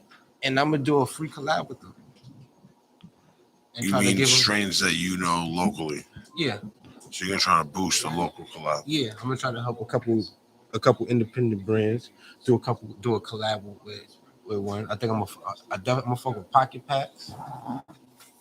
Who I chose, I'm gonna probably do like 2-3 of them. I'm gonna do Worldwide Exotics. Okay. 2. And I'm gonna pick 3 more brands. I'm gonna try to help them. Cause ain't Who's nobody help Worldwide me except for Exotics? you, huh? Who's Worldwide Exotics? Worldwide Exotics is like a sister company with from 12 on Fire, correct? You might be right. Oh yeah, Worldwide Exotics. That's right. The gold label. Mm-hmm. Shit, I almost forgot about them. They're just starting to come up. So I'm gonna try to help them out a little bit. I want to do a collab with Baby Bucket. You know, the club, baby bucket. I'm gonna do some shit, breast milk.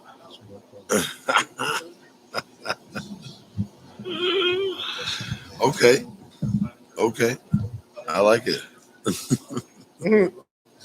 Breast milk. Hopefully, you can get them to New York to come to the string release party. Next week, I'm gonna stay off my phone for. I'm gonna stay off my Instagram for a week because obviously I'm blocked out. So I'm not You gonna just do. can't go live, bro. I know when you go live, it's like, when they block you from going live, it's like fuck you. Yeah, fuck you. Especially when you're so used to going live, So and it takes so long. Oh, so if you stay off, you don't post nothing like that. Nigga should go faster. right, they try to like it resets the algorithm. So maybe I get How long? access. A week? I'm gonna go for a week and see what happens. We'll try again next Tuesday. Instagram, what's up, man? Stop blocking niggas' lives, man. It's for no reason to. What the fuck? Such bullshit. This shit is out of hand. Such bullshit. It really is bullshit. So But we, either way, niggas on live getting naked. this is 448 Cannabis Talk. I'm Mo.B Dank. That's who I am. Sunny Paks in the building. Sunny Paks going down memory lane. A couple old companies stealing his idea. And so we were talking about larger cannabis brands that steal the little guy's idea. Not only happens in cannabis, but it happens in all types of Fashion. industries and whatnot. And so it does happen. It's unfortunate that it happens, but nonetheless, you got to move forward. And you can be upset about it, but How you got do to you move think forward. that? How do you think let's say another brand is coming out? How could somebody stop that from happening? Like you said try to align yourself, but you're trying to align yourself and you're shopping yourself around. So you gotta have something you bring to the table, right? So you might pitch your idea and they steal your idea. I mean, listen, it's very tough to choose who you can put around you. I gave 2 people an opportunity this year to strive in this industry, and they robbed me outright after putting them, from a bad place to a good place. They went and they stole from me, and that's unfortunate, because you try to do the right thing, but what that does is it closes doors for other people in the future, you know. And unfortunately, that's just the way it goes in life. See, and it's crazy because like there's no way to stop it because for a small brand, you're trying to build your following, right? You dropped the strain and it did pretty good, and now you're trying to build an anticipation. So you put it out early, just a little sneak peek or an image or something. You feel me? And then somebody goes ahead and steals it. Like that's what you're supposed to do because you still gotta promote yourself and show people what you got going on and what's to come.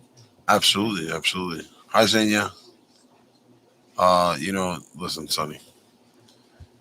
When you ask me all the time, it's like, what does it take to become like a boss, somebody who's got shit going or whatever? It really does take hard work, determination, consistency, and sacrifice. So what would you do in your situation where let's say you was about to do a string collab, you let it out, or you had a strain that you was about to release, and you see another company jacket.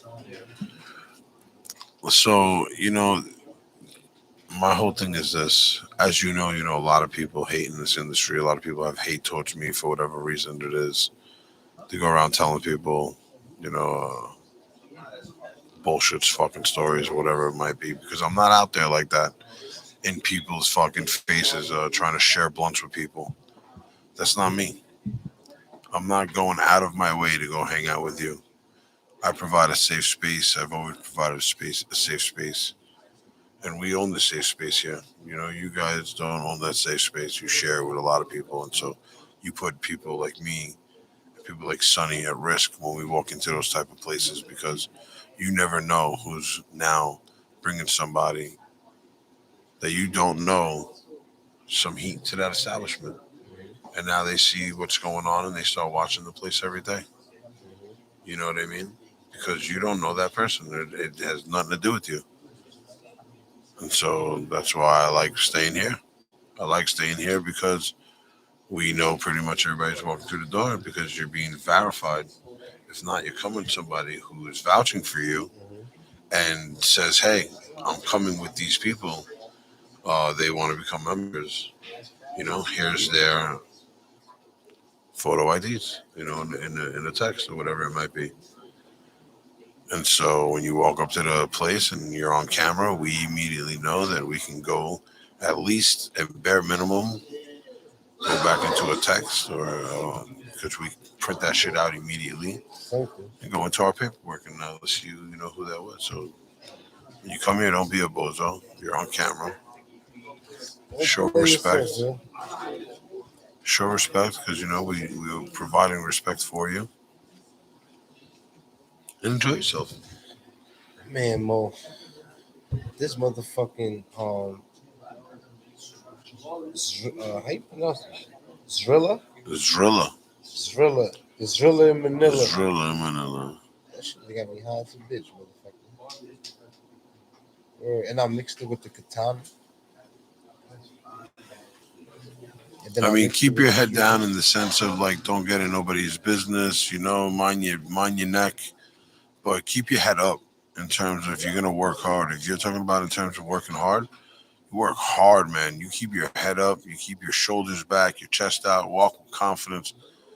Let people know that you know what the fuck you're talking about or what you're doing, and you'll see that people will start rocking with you on just on that merit alone.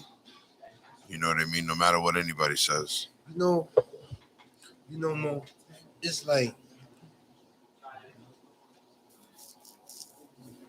it's hard, man. You know what I'm saying? It's hard, like especially being an independent brand, right? Trying to stay in your own lane and just focus on like you remember you told me you was like, damn, you gave somebody an opportunity and it was like, damn, so how I'm gonna be able to promote my brand? And if I get down with you, how I'm gonna do my thing, like you feel me? Like it should really be hard for some people. And sometimes and I used to find that shit hard too, right? Because like boom, we got all that designer shit over there that people want, but you're trying to build your company. You can't build your company selling that shit. Not facts. You know what I'm saying? Like if you're gonna be selling that shit, you might as well just be a vendor. But that's what you are. Nah, I'm a motherfucking company. Like I try to tell people, when you go inside a Louis Vuitton store, you ain't gonna see nothing else in there besides Louis Vuitton. You're not gonna go in the Gucci store and see a little, not even a little section where they selling polo or nothing else, nigga. So that's how I want my shit. When you go get some Sunny Paks, you call me, it's gonna be nothing but Sunny Paks product. If I'm working with 12 along, nothing but 12 along products. Period. That's it. How else could you build your brand? Some people build their brand on showing people that they have the elite connects where they can get the elite brands and the elite material to come. It's not about what brands let's hold on. How do I say this? It's not about, not fucking with other brands. If you're trying to create and build your brand or reputation in an industry, and you're trying to show somebody that you create and you bring fire, right? And that you fuck with a brand and that's the brand you fuck with, that's great.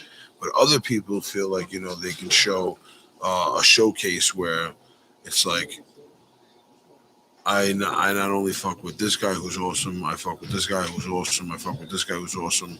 Everybody's looking for these sets of people, and I have those connects. I bring those people to you, so I can not only bring you what you want, but I can bring you what you want, and I can bring you what you want, and I can bring you what you want. You know what I mean? Mm-hmm. Outside of just providing for one dominant strain. The reason why, I pump 12 Alarm Fire so hard is because I'm invested in 12 Alarm Fire, and it's an opportunity that gave me a position to be at the round table on a cannabis brand that's legit from California that has intentions of creating a brighter future and moving towards the legal market. And unfortunately, in today's industry and in today's establishment of which way you grow in the cannabis industry, in this very gray area, you have to show that you are in this industry in some way or some manner in order for them to recognize what you're trying to do in the future. Word. But do you think that like as you coming up as a small brand, like you have to get with a bigger company to propel your own company, or you think you could do 100% by yourself and just grind and just become that big company without no help? In 2017, I started the brand Mo.B and for many years I provided a platform of superior flower to many people, name brand and not name brand. Um,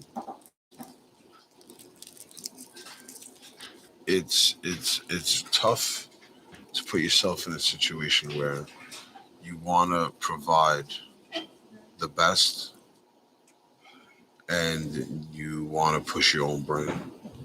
When you get to the point of you wanting to push your own particular brand, is where you want to not really do work, with other people for a limited small amount of time, right? Mhm. And so for Mo.B Dank, for many years, I worked with a selected few of companies, but I never really settled down and established a brand or a company with another company like I did With 12 alarm. with 12 Alarm Fire and my partners over in Cali.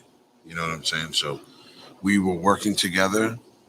Their brand, Turtle Pie, was a brand that I was working with and carrying their product. And, from there, it turned into like, yo, we're interested in opening, well, at least one of the partners interested in opening another brand, and, we want to do it with you. And so we targeted New York with the flavors that we brought in because I know what's in New York. I know what the New York consumer wants. I'm placing that order as a New York consumer to a Cali brand who has been hired essentially, to go and find those particular flavors. You know what I mean? And so that's why the partnership worked out so well here for us on the East Coast, and then obviously across the United States, just flourished. Um, and so now that I have a brand with someone else, right? My brand has a brand, right? Just like my partner, his brand has a brand, and that brand is 12 Alarm Fire, and the brand that owns 12 Alarm Fire, or at least is highly associated with that is Mo.B Dank. You know what I mean? And so for many years, Mo.B Dank worked by himself, um, and often worked with other people as well, other companies, because it does. I believe that working with other people creates a larger platform, a larger audience, and can really help people build not only yourself, but the person that you're doing things with. If you do things correctly and you do good business, you can build and grow in the right direction. And what's meant to be for you is meant to be for you. And so uh, it's either going to happen or it's not going to happen. So if you work hard, it's easier to make happen. But if it's not meant for you, no matter how hard you work, it's not going to happen. Besides 12 Along, what was like a company that you worked with that you really enjoyed and would to go back and work with them again? I don't know if I would go back to work with them today with the way that the rules and regulations are in California. But pre Prop 64, when it was Prop 215, and I was working with Cali Kush Farms and those guys out there, those were some really, really good times, man. I mean, working outdoor cannabis festivals. I vended at Blazers Cup. How was that I like? vended at Kushco. I never been to like a Cali party, weed party. Like how what's the difference between uh a New York weed party and a Cali weed party? Is there any much of a difference? Everybody's selling ounces for $100. Is the Cali shit Yeah. fire? I don't know about fire, but you could definitely get some really good weed. For $100, $150 an ounce out there, like really good weed at some of these shows, because everybody just wants you to buy their shit. You know what I mean? And it's all about exposure at this point, right? When they're doing these events, and so those events were pretty cool, man. I brought a whole team from New York out here. We rocked Cali. New York City I want to go style. to a Cali session, man, one time. We rocked Cali, New York City style, man. I got some shit to do as the stoner. You know what I'm saying? I got to go to a Cali sesh. I need to go smoke some weed in Colorado. You ever been to Amsterdam? No, I have not.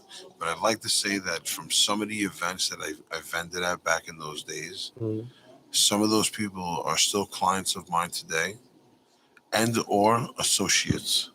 Some of them even friends. I talk to, From the Cali periodically. days. From the days of vending in Cali, Prop Or 215 days, yeah. what the fuck Even is the Prop 215? so Prop 215 was basically like, if you sold cannabis and you had a legal shop and you were selling legal cannabis, whether it was a delivery service or a rec shop, you were able to, go to these festivals and you were able to promote your brand and sell your brand and sell weed and whatever the fuck it was. And then, Prop 64 came along and it's like, all right, now everybody has to pay taxes on all of this shit. Like everything has to be accounted for. You now buy weed from a state licensed grower, so that we know who you bought it from too. Oh, so you couldn't buy weed from the black market. You couldn't buy weed no more from the, well, at least in, it's. And now when you go into the sessions, you gotta. Well, now what happened was that know everything that you bring. Then what happened was that they also changed it from anybody who had a cannabis license could sell to. Only delivery services could sell, because if you had a license as a dispensary to sell cannabis, you were only licensed to 228 West 14th Street in Los Angeles. You're not licensed to sell in San Bernardino. You're not licensed to sell in fucking Santa Clara or San Francisco or Sacramento. That shit got restrictions on where you could go. Right? So now all of a sudden, all these big time brands who didn't have a delivery service but owned a store, like Cali Kush Farms, right? Now can't fucking go and do these festivals no more because they don't own a delivery service. They were in a black market delivery service. That's how I got to know them, through their delivery service guys. Black market is the best market. I mean, listen, the black market's what's going to keep fucking America thriving. It doesn't matter what industry it is. That's why people be panicking, like, oh, what we going? I don't know what I'm gonna do in a dispensary. I'm like, nigga, you worrying about the dispensary gonna stop your money? That shit gotta close. Fuck the dispensary. Dispensary weed is nobody. First of all, you gotta notice that people in California don't even buy weed from the dispensary. So listen, if I'll tell you this, the niggas ain't gonna buy dispensary weed out here. They gonna go every now and then. Why not just let everybody sell weed the way people are selling weed now, right? Even in the black market. Or you want to sell weed? You want to, just like a regular fucking candy store, just open up and fucking sell weed.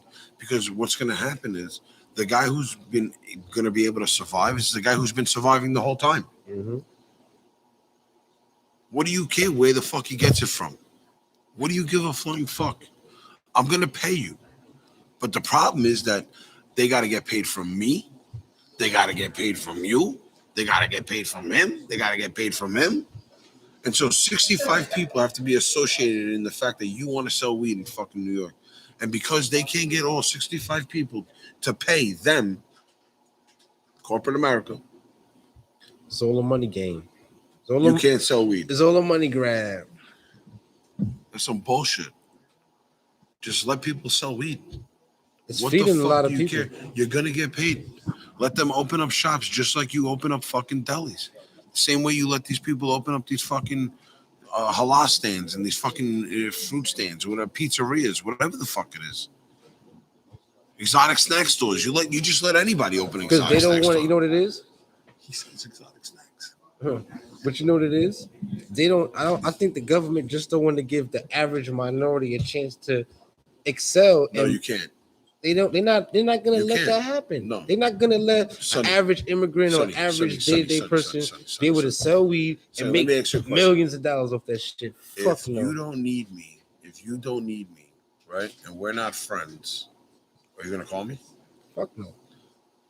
So if you don't need the U.S. government, because you're obviously not friends, are you gonna call them? Fuck no. No, but the fact is that you need them. Why? Because you don't make enough money at your job. Maybe you have too many kids and rent is too high. Maybe you have whatever the fuck it is, you can't work and you're waiting for disability. Whatever the fucking case may be, Sonny, the majority of the people who are in the lower class, right? Because look, years ago we used to joke that the middle class was going to disappear. Right? You're either going to be at the bottom of the rich, or you're going to be at the top of poor or dirt poor, right? And that's exactly what's happening here in this country and in this world. You're either going to be rich or sit in the pool of the rich, or you're going to be poor and you're going to sit in the pool of the poor. Cause I ain't even going front. Sometimes when I be driving around certain boroughs and shit, I be going to and I be like, damn, this shit is real poverty over here. Like it's really fucked up over here.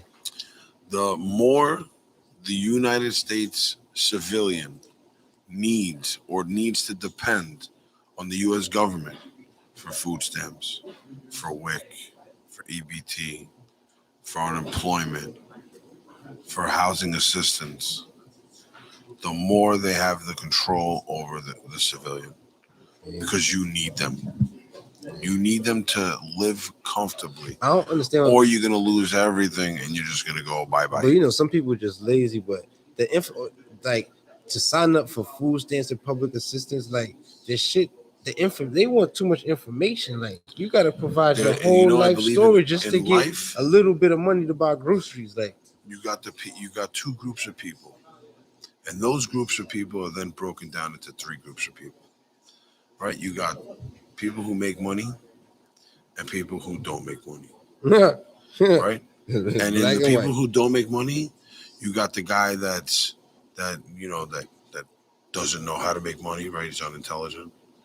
You got the guy that has very bad luck. Mm-hmm. You know what I'm saying?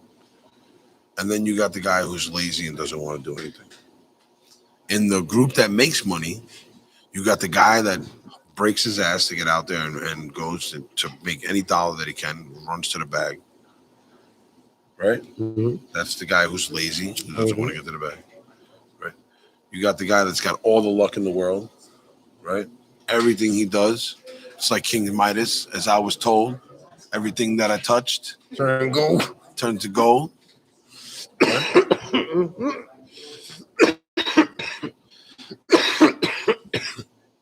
And then you got the guy that works hard for it and it just comes. Just because he's putting in the hard work. I think I'm one of the guys that just got good luck sometimes and everything just works out. So you're blessed. I think I am very blessed, and I thank God for that shit. Because I have a good friend. Sometimes I be like, how the fuck have I become in my mind, I'm a successful jeweler. How the fuck did I become a jeweler? Okay. How did you become a jeweler? Right place, right time, and it pays your bills, you're successful.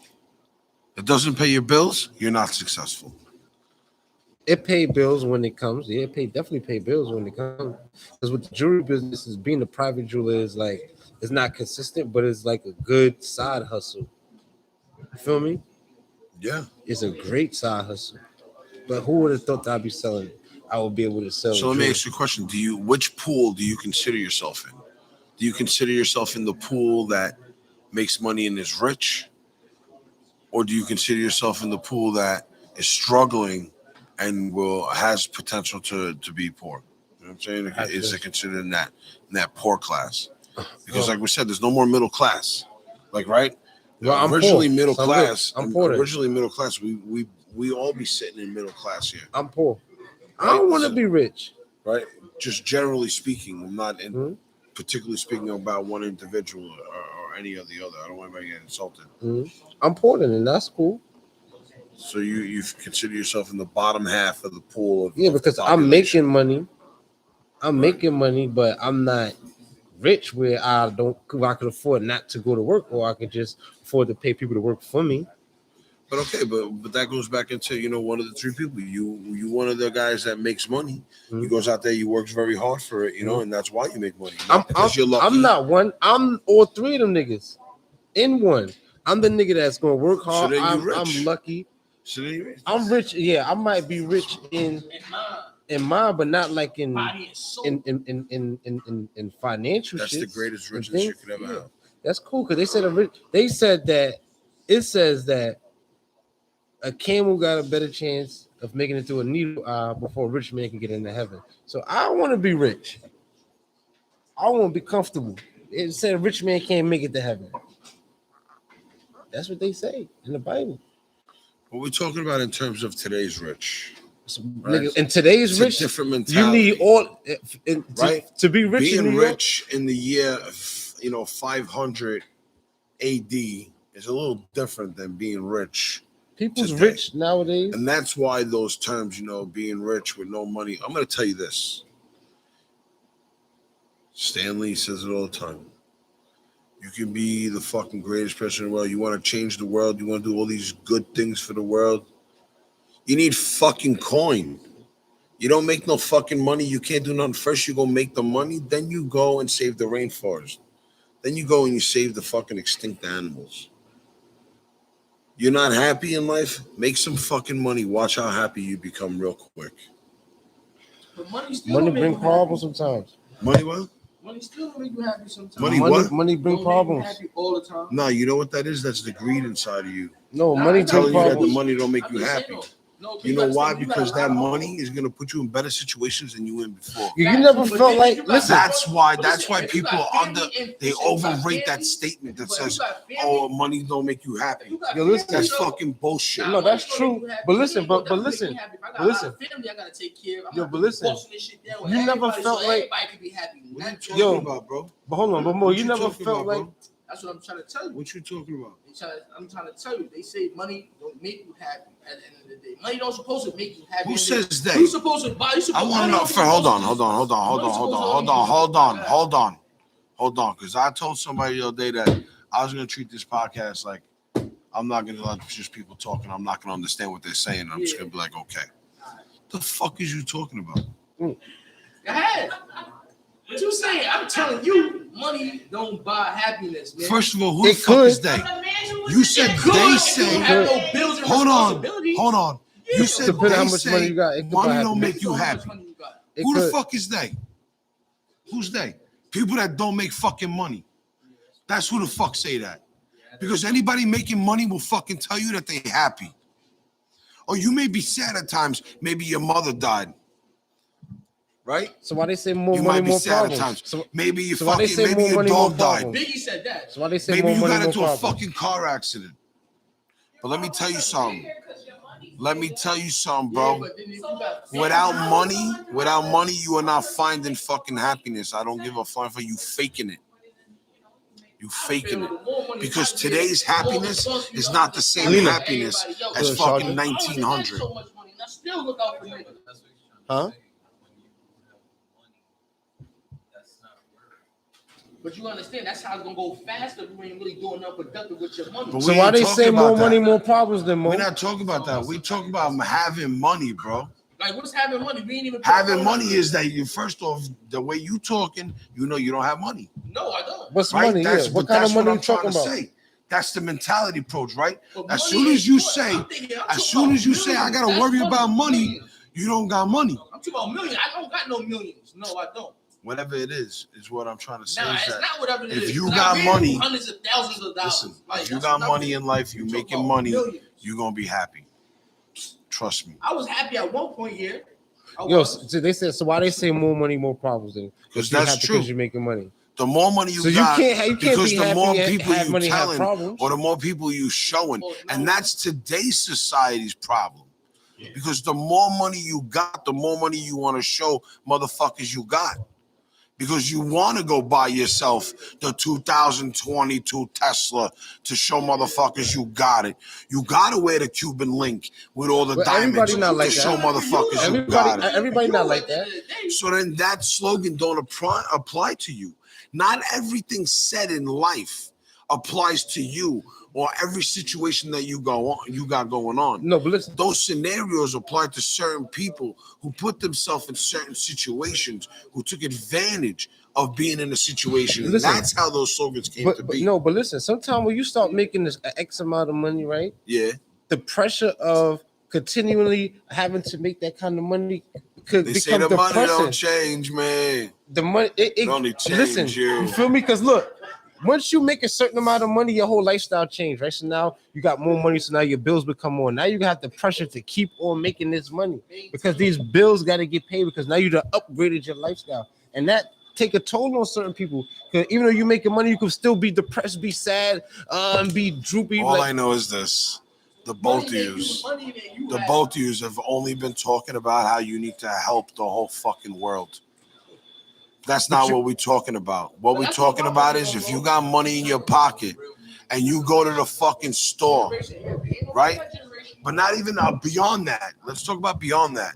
Let's talk about you wake up every day and you put a knot in your pocket and you walk outside every day and you got a knot in your pocket. Listen to me. We're talking about that money gonna make you happy. Because when you walk into a store and you like a hat, you're gonna buy it. When you walk into a store and you like a pair of boots, you're gonna buy them. When you like that shoulder bag, Mo, let me ask you a question. You never asked, yo, Mo. Yes or no, but that's not my problem. This is what I'm trying to right? This is my and so money. for someone who don't got kids, right, that money don't bring happiness. I'm gonna tell you something else. That money that you talking about that you gotta share with your kids, when you making that money to share with your kids, you're gonna be happy because you're sharing it with your kids. Right. So what you talking about? You just said right. I'm talking about when I go to the store. When I go to the store, I Listen to just me. buy But this is what I'm saying though. Listen to me. You Listen never to me. felt like. Listen, Mo. You Hold know on. what you know exactly what I'm talking Let me about. ask You you a know question. exactly what I'm talking about. But You take it what I'm saying and you're trying to change it in a manner where what I'm saying is not right. What I'm telling you is this. What I'm telling you is this, my guy. If you make money in life, right? Because you drive a nice car. You drive a nice car, right? Your kids don't drive. Do they got nice cars? No. So why you got a nice car? Because when your kids get older, you're going to have to buy them a nice car. yo, this is what I'm saying though. But you're going to make it happen, right? Oh, so you're going to be happy because you were making it happen. Because the only way you can fucking make it happen is by getting to the fucking bag. So I proved my fucking point. No, hold on. No, you're not done. You're not done. I said what I had to say. You're not done. So I want to ask you a For question. those of you that don't understand what I'm saying, it's wake up and get to the fucking bag. Hold on, let me ask you a question. Though. Because without the bag, you're sitting So on your after couch. you got to the bag, going, right? he stole my idea. How the fuck am I going to make it? How you going to make it? You come out with 5 other fucking ideas. Yeah, like I did. And that's how you fucking make it. But so you fucking get to the bag. Keep going. And because he's making money and he got to the bag and he came up with those other 5 ideas, he's happy. Even though he says he's poor, he don't understand the concept of poor and poverty. He's happy. I'm happy. I'm always happy. Because he makes money in today's society. But that's what I'm trying to say. Hold on, Mo. So you mean to tell me, right? You never felt like times was better, like you were like, damn, shit was better when you was a little bit more fucked up. Like sometimes times be good before when you going through the struggle. Like you appreciate the struggle. Like sometimes you had way more friends. Your friends was more genuine. You was doing other things that you couldn't do when you was before you got to the money. You know what it is? I'm not gonna lie, and I don't want nobody to get insulted. I'm not gonna lie, and I don't want anybody to get insulted. I'm not gonna lie, and I don't want anybody to get insulted. I really never had friends my whole life. No friends, really? I really never had friends my whole life. Why you say that? I've been alone my whole life. How you? Hold on. Everything I've done my whole life. Why you say you never had no friends? How you know you never had no friends your whole life? How I know I never had no friends? No. I'm saying why you say you never had no friends? Why I said I never had no friends? Because where I got to today, I got to on my own. All right, that's cool. And I got to it on my own. You know how? Because I didn't go when my friends used to call me. My friends used to call me to go out and party. That to me was a distraction. So they're not my friends. You understand? My friends went to college, right? And then so they worked the first 10 years of their life to pay off the first 5 years of their life of freedom, or 4 years of freedom. That to me is not life. That to me is not living, right? And so I gave up times where hanging out with people and show people and be around people to grind and succeed in my life. Because if I was hanging out with friends, I wouldn't be where I am today. I'd probably be working a 9 to 5, miserable. And so that's why I said I never really had friends in my life. Yeah, there's people in my life that you have friends because niggas was because the same they was calling you to come out. Yo, Mo, what you doing? You trying to go out? You like, nah, I can't come out. I'm working. But those are still your friends. But you just chose not to hang out and work. I chose to not have friends. You just knew your sacrifices. Those were people that enjoyed my company. Mhm. And why they enjoy my company? So you know why? Because we've been out together. Mhm. Because when we go out, I provide an experience and I provide an environment. No matter where we go, Mhm. whether it be a restaurant, a nightclub, a homeless shelter, a cafe, the fucking street corner, it don't matter.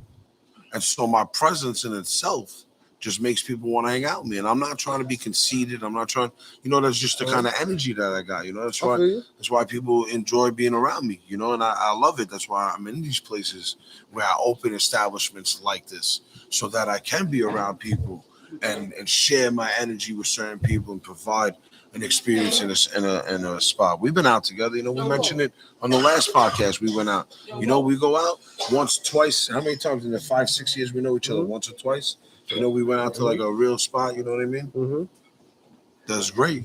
We've been working associates and acquaintances, and that was work. And so I got work friends, but outside of work, because you can't be working all the time, or those people that I call and hang out with and talk to about personal stuff. Some people maybe get a little bit of a personal thing because we're always in work mode. Mm-hmm. But like when we were talking about earlier, when you're in this work mode all the time, you become a different person. And so when you become a different person, the people who knew you before you became this person start to wonder, like, where the fuck is this person that I knew before he started doing all these crazy things, before they started doing all these crazy things? Yeah, I feel like that sometimes too, because I have friends who I used to hang out with, chill, smoke. Now I don't even, but they don't understand. I'm working now. I don't got no time to come outside. And now, if you do hang out with them, chill. If you do hang out with them, most of the time you're sitting there kind of awkwardly trying to, I don't know, for me anyway, find myself in a conversation with them because everything I do every day is work related. It's cannabis related. It's, it's, although we talk about other things, I'm not saying all we do is talk about cannabis, but it's what starts a conversation and then leads into another conversation. And then, I get to smoke, I get to hang out. Most of the people that I grew up with, let's say in the school days when, you go on school trips and shit like that, that I did a few things, whatever, but there was a group of guys that I used to hang out with before I told myself, like, all right. How old was you when you realized, like, it was I was 23 years old. For what? Before when I turned around and I said I had to turn around and cut people off in my life. When I told you, it took me last year to realize that. But here's the thing, man. You cut people off and new people come into your life. And you don't realize you need to cut them off until something happens or until, the relationship becomes stagnant and, the bad energy starts to take over or it's, you're not being productive with anybody. Look, there's another, we talk about prayer and spiritual journeys and all these things that have been on Instagram and TikTok. Another thing you see on all these things is how these people are making money. A lot of people are out here making money. There's ways to make money. Some people just don't care, man. Some people just don't care. They don't want it. They're not trying to go after it. You know what I'm saying, Sonny? Word, it's just crazy. High Times Mama coming in the clutch. It's crazy. I love it here. The Penthouse Cafe has been hosting 448 Cannabis Talk with Mo.B Sunni Paks live for 14 weeks. Well, what episode is this? This is episode 14. Word. We've had some serious guests on here, which is pretty dope. Word. And we look to have some other guests who are in the industry. Pod Hefner would love to have you on the podcast. Come down and talk about your experiences throughout these last few years in what's been called a very closed off cannabis community that we've been a part of for many years together.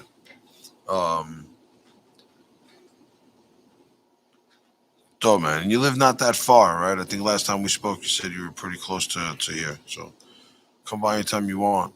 We had a packed house earlier tonight. Everybody left and got nice and quiet. Yeah, this is how right? we Sunny vibe out. faded. Smoking the triple threat, three-headed monster. We got DJ Sizz in the fucking building. Sizz, what's good, my man? Yeah, we got to get you on the podcast one day, man. This is the DJ, man. Sizz is our residential Penthouse Cafe DJ. He's our house DJ. This is our go-to guy. When he's not available, then we go outside of that. Obviously, we do events. We do baby have showers, other parties, and bar mitzvahs, man. Man, do He everything. do everything. He do everything. Kids party, no problem. Everything. He was holding down the beat for Elmo the other day. At the highest, Yo, my what's guy. up? Man, Booty boot camp tomorrow. Bunch of bitches walking around with what their the ass fuck cheeks is out. that? Where that's at? Yeah, look at Sis. Huh? You at Booty Boot Camp? Some workout shit? We're gonna do that here. So the Penthouse Cafe has radiant floors. We're gonna host a hot yoga class. I want to work out. Yo, I High want to do Times yoga Mama. and meditate. You meditate? We got How we you have meditate? radiant floors here at the Penthouse Cafe. We're gonna host a yoga class. How you meditate? What do you mean? How do I You meditate? said you meditate. So I what do do you meditate. like? How? I clear my mind and How the fuck you clear your mind? I'm trying to figure out.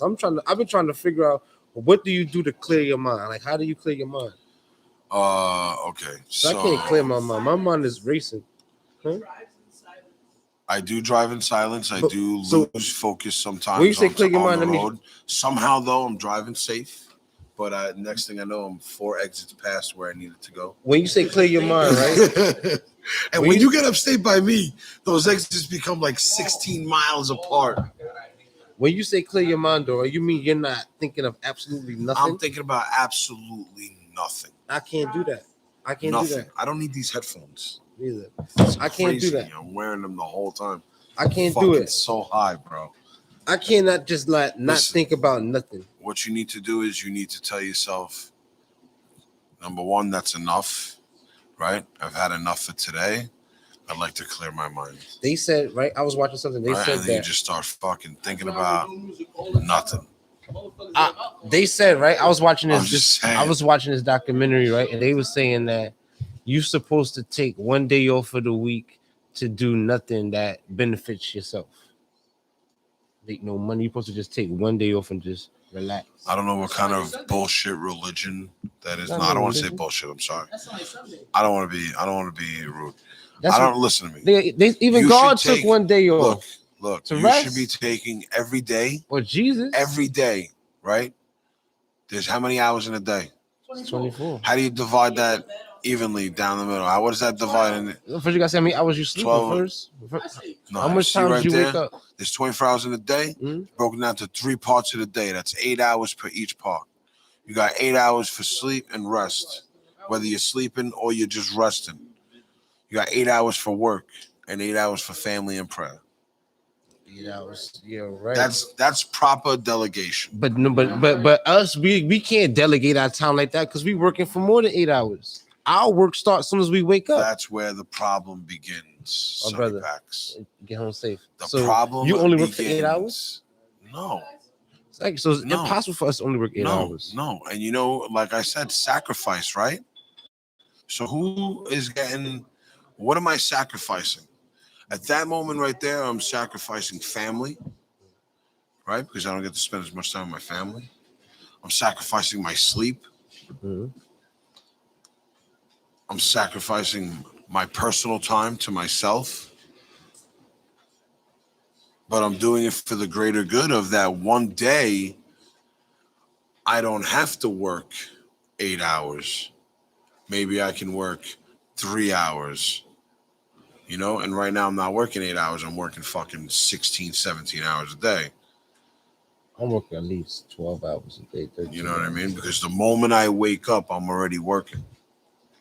There's times I put my phone down for a half hour, an hour, you know? Yeah, but as soon as I wake up, I'm trying to say, as soon as I wake up, I'm working. most days, my phone is already going off But and waking me up. I tried that on Sunday. On Sunday, I didn't do nothing. I didn't. I try And I to just sat in the house. I cleaned up. I did nothing that benefited myself. Everything I did, I went and got my dad food, got my nephew some food, took care of everybody else, make sure everybody was straight. No. And it felt kind of good. No, Sonny, you know what's gonna feel better? What? When you fucking take care of yourself after a long fucking week. I take care of myself all the time. Right? I try to take care of myself. No, you need that day, man, where you're just fucking chilling. You're just sitting down. Can't doing chill. absolutely It's the only way to fucking do that. You nothing. gotta turn your phone off. You can't turn your phone off. I'm trying to work. I'm trying to Bro, work you it can't out turn your where phone off. I'm trying to work it out where I'm doing 2 days consecutively of not work life, right? Because the first day is the one day to myself where I need to fucking rejuvenate. I need to re-energize. That's why they call it. I need to refresh. That's why they say they And call then it the a week. second day is for me to handle my life priorities so that I can continue to go on and then go back to work and be like, okay, I handled what I handled. That's why I work so hard. Now I can go back to work. But you know, they say that's why they call it a week, right? Because you work so hard Monday through Friday. By the end of the week, you're tired. You weak. You like I'm not trying to be weak. You're weak, but we are though, because we're looking for that one day to just relax because we go so hard from Monday to fucking Friday. I'm trying to go day to day. And that's why they say the weekend. I'm trying to eventually live my life where my day consists of 1 hour of phone conversation up to speed of what the day before was like, of what the week was like, of what the month was like. But I figured it, but I'm kind of figuring out how you could actually do that. You really have to put your business on a schedule, like from 9 to 5, from this to time. After those times, I'm not doing nothing. The real situation is this: is that when you have such a when you have so much of a clientele that works so many different hours, it's real hard for you, as a wholesaler in any industry, to be closed for more hours than you're open. Because that's just you leaving the basket on the table. And what kind of work ethic does that show your kids, that you're willing to sit down because you made $500 today and you know you're gonna make $500 tomorrow, but you're okay with leaving $1,000 on the table? But like you said, so when is it time for your own personal self-rest, and then when is it time for family? When you don't have to worry about money. When you don't have to worry about money. When you don't have to worry about covering other people. That's just hard. Yes, covering other people is a nuisance. And everybody who strikes it rich will tell you that everybody got their fucking hand out. Everybody will tell you that. But I'll tell you this. You don't have to fucking help everybody. Don't. Because if helping somebody is going to put you in a bad position, you didn't help nobody. Because that person who you helped most likely is not going to be able to put himself in a position to help you if you can't help yourself at the moment you're helping them. And so you're both losing. And that is unfortunate, because people say, how could you think like that? That's fucked up. Is it fucked up? Is it fucked up, or are you in denial that it's okay to be selfish from time to time and take care of yourself and make yourself a priority over other people? Think about how many people, right, in my industry, and not only my industry, anybody that gives out credit to to people, because we all got these little clientele. I'm sure you got clientele that you give work to, you know what I'm saying, and they come back to you. But think about how many of those people that you had to pay to buy something for them to go make money on it. And now you got to wait. So when you at a point where you don't care no more and you can make that happen, that's when you know you rich. When your bank account, everything is on auto pay, you don't care how many things you put on it. You never have to worry. You rich. But sometimes you rich. Some people gonna bust their ass and never get. You were rich. I said you were rich. But some people gonna bust their ass and go and work hard. True or false? Listen, but some people gonna work 12, 13 hours and go bust their ass and never gonna get there. That's the unlucky, right? We spoke about the two groups of people. That's the unlucky. It's only that's the guy that works hard every day and nothing goes his way. That's the unlucky. You're not that guy. Because just 20 minutes ago, you just said that you were so lucky. So don't take your your losses and have them overcome your victories. Remember that in life, It's normal for you to fail more than you succeed. And if you don't fail more than you succeed, how many times are you trying? Because there's no way that everything you do in life is going to be a winner. You know why I say that though? You know why I say I'm lucky because every business venture that This I nigga good tried, words, man. listen, every business venture that I got into, I've established, I've been able to. Every fucking business that I fucking started, I've been able to maintain for over years and make money off of Yo, it. don't even bring them You feel what I'm in. trying to say? Just hand it to him. Don't bring him in. Just hand it to him. He's out here. He's here. Got me talking reckless on a live podcast. All right, so fucking that's why I say I'm lucky. It's everything my snack store.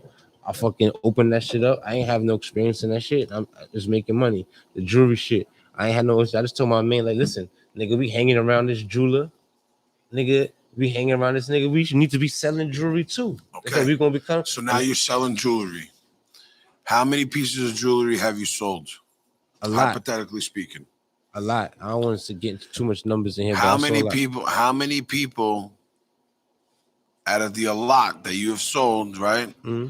How many people more was there than the a lot of people that you sold to? So basically, how many people did you show to, present to, talk to, but didn't make a sale?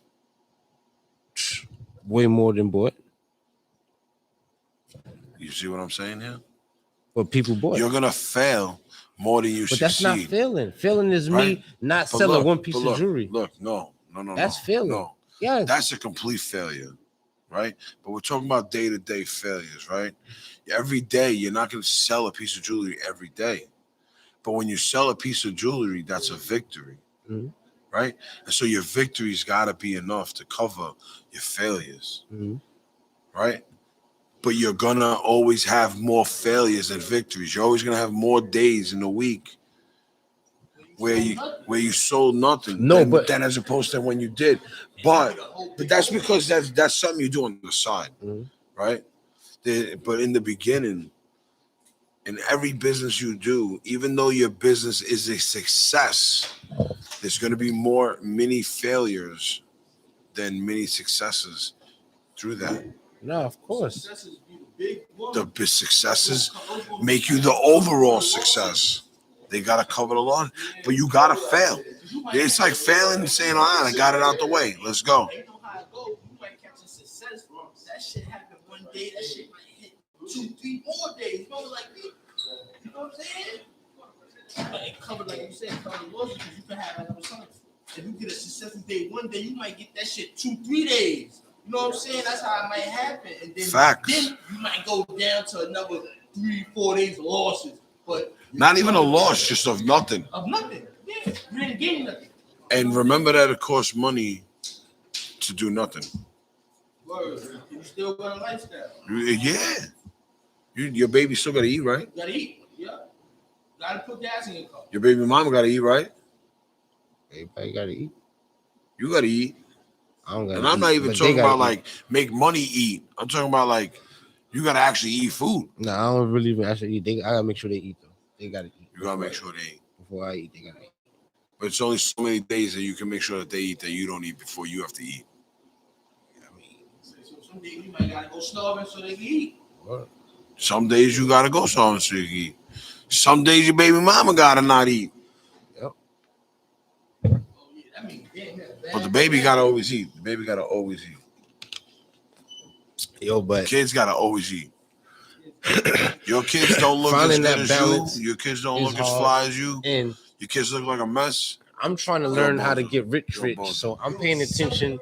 I'm paying attention to rich people. You feel me? Like you're not successful people like you. So I'm trying to take notes. And you know how many failures I've had in life, man? You know how many projects I've done that didn't work out, cost me tons of money too? That's another problem with but failure, you know what it is though? When Some people when you failing in different areas of life that you're trying to do something different in, those suck. I had my failures too. I had my failures too, like a lot as well. More failures with the weed shit and doing certain shit. Like I done did pop-up shops and nobody came. I done made merch and nobody bought it. Yeah. I done did shit and you know what I'm trying to say? Like Yeah. I didn't have my shit coming. You feel what I'm trying to say? But in my mind, I'd be like, I look at that shit and I'd be like, it's gonna be a reflection because one day I'm gonna do some shit and this line gonna be around the corner. One day, but not only that, And one day, you feel what I'm trying one to day say? you're gonna have the opportunity to do that again, and you're already gonna know how to do it. You know Mhm. what I'm saying? And even if it's you redoing that thing that you already did, it's about timing, right? So if people can see and get to what you got, it's about being out there, and that timing maybe wasn't right for you. You know what I'm saying? Maybe the timing I be didn't put feeling as like many eyes on you. I'm ahead of my time. I don't think that you feel what I'm trying to say. I really feel like I'm ahead of my time. I'm That's ahead. good. Everything that I'm doing now, like I've been trying to do like 3 years ago, 4 years ago, like shit that's going on now. I've been trying to do this shit, and the only person who will be there to verify is my homegirl because she was there the whole step of the way. Well, that's what we just said. I But just how? said that. Yeah, that's what he's saying. But listen, but if it's timing, right? It's just crazy. Like it's all about timing. But what if you're ahead of your time? What if you? How do you catch up with that? You can't catch up if you're ahead. You can't catch up if you're If already ahead. if someone you be like, damn, because you to know that somebody's ahead of the time, you gotta pay attention to them now and see what they was talking about, how it folds out a couple years from now. You feel what I'm trying to I say? mean, the thing is that you gotta sometimes first you gotta trust the process. And when I say trust the process, if you believe that you got something that is gonna be explosive in years to come, we're not talking about a strain like Ting, right? Mhm. We're talking about something that's really gonna impact the way people do things, no matter what it might be. It could be storing food, storage containers. It doesn't matter, right? If you got that vision, you gotta eat a lot of no's before you get to the yeses, Mm-hmm. and there's still gonna be a lot of no's throughout those yeses, but eventually those yeses will they'll drown out the no's where you won't even hear the no's anymore. Mm-hmm. And that's something that you can't let anybody influence you on. You can't just hear a no and say, okay, fuck it. Not everybody's gonna see the same vision as you. That's why it's your vision.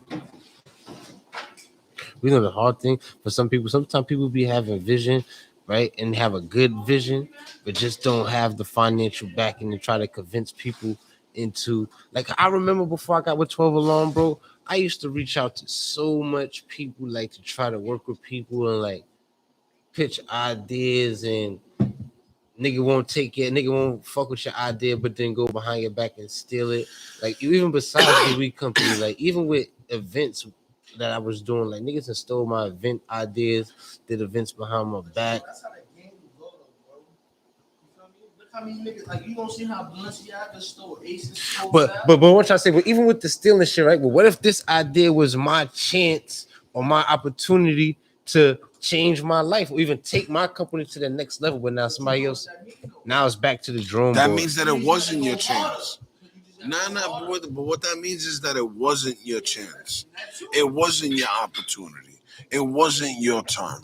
Because if it was your time, it would have happened. Feel me? I feel you. And so, what is your time is that you're working with 12 Alarm Fire. Yeah, What is your time is now. Is that your strudels is being presented to the world. What is your time is that you dropped monkey seeds and dropped chuckles and are proceeding to do other strains, and that will lead to other doors with people who want to do work with you in this industry. So this is your time. Do not squander it by thinking of a time that wasn't yours, because you can't change that shit. No, you're right. Speaking 100% fact. And if I'm lying, anybody in this room can say so. Like I know I might speak on that shit, but I really don't be dwelling on that shit. Like that shit don't. I don't think about that shit every day. Like it's really aching me, but I just like not every day. But you know what it is? I like speaking on it because for me, that's my token. At the end of the day, you feel me? How many people could say, a big company stole something from them, or not once but 2 times, like that's like a pat on my back. You feel me? Look, At the end of the day, as a whole throughout the world, not many.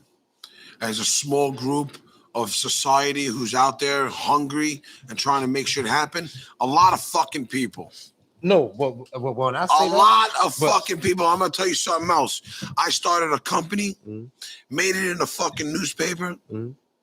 and then some guy goes on Shark Tank and fucking with my idea what? after What? seeing me from the same neighborhood. What? Tell me. As Talk me. about it. Let's talk about it. No, we don't need to talk No, about it. yeah, we gotta talk about shit like that. No. What idea you had? What we talk about is that it happens. And you know what I did? Not to make it look like I was copying him. Mhm. I just did something else. And me doing something else has led me to here again, Sonny. You Mhm. see what I'm saying, Mhm. brother? Mhm. So fuck whatever happened. Mhm.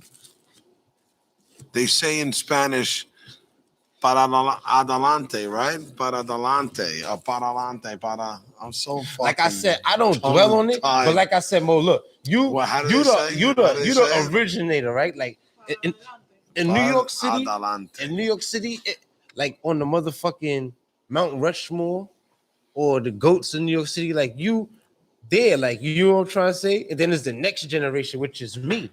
I'm the next generation, right? So I'm in this next generation because you just overseeing and watching everything that's going on with this generation, right? Yeah, And but be I gotta like, make sure that this generation don't fuck up my shit. all right, now listen. Now that's what I'm trying to say, right? So now you sitting back and you watching the generations and you watching other So I gotta other watch people this who group helped of you, fuck ups other people in the group who built this shit, potentially run my shit to the ground. support the bullshit. Some not supporting it, some with it halfway in it, right? So now I'm the new school nigga, right? I'm the who's gonna be you, right? One day. Will you one day? You feel what I'm trying to say? So now, like, Hopefully I'm around to see that day, Sonny. yeah, you are. May God bless You you are. on your journey. You are, right? And now, so now, like in my era right now, I'm coming up with it's the fucking what's going on with the gumbos, the this, the that, the that, the that, the that, the that, the that, and then we're just coming up with everybody just can't just want to have everybody else's brand. Almost felt like you didn't have a spot for yourself, a space for your own self. because it's not like, and it's probably like only a couple of brands in my generation The truth is that sticks to their brand. Like I'm probably like you ain't really gonna catch me too much with everybody different. I'm not chasing for the latest strains to have on my menu. You feel what I'm trying to say? I'm not doing that. So Jane West wants to know what Cannabis is doing for 420. She wants to know. You're not done. Pull up. Dope. What I've thought about doing was, and this is just a thought. So Hold on, look, real quick. This Saturday we're supposed to get a nor'easter, but if it doesn't snow, if it doesn't nor'easter on our asses, let's have a snowstorm here. the Penthouse Cafe, it's open in its second location in Far Rockaway. This Saturday, January 29th, you can catch us all there at Far Rockaway. You have to DM the Penthouse Cafe or Mo.B Dank or Sunni Paks Premiums to get the info and the deets on the second location of the Penthouse Cafe. So like what I was saying, right? So now my generation, right, where I'm coming up with everybody and all these other brands in New York City, they looking up to these brands. They looking up to Big Al, Jokes Up, and this, that, and the fourth. But these niggas is stealing from me. They're borrowing money from their mommies, right? To go these get a brands Jokes Up that niggas is looking up to, they stealing from me. They all, and the proof is in the pudding. I got the proof to put it. You feel what I'm trying to say? So I use that shit. That's my accolades. That's my accolades. So I'm like, nigga, Big Al, them niggas stole my shit. Jokes Up, them niggas stole my shit. I'm the only nigga probably in New York City who really grinded his way and got to collab with a company and had to pay for it. Besides doing the dick rider shit that niggas be doing. Like, I got my shit all off for hustling and putting in work and having good relationships. These niggas use their money. So that shit all just be, that's what I'm trying to say, nigga. I'm like the unsung goat of the new generation. I'm the leader of the new schools. I'm showing niggas how to really put on and stick to your brand and do what you gotta do. And that shit actually gonna pay off if you just do what the fuck you gotta do. You can't say you are the leader. You can say you are a leader. No, I am the. No, I'm the leader. There's I'm other claiming people myself. doing the same shit. Listen, there's a lot of people.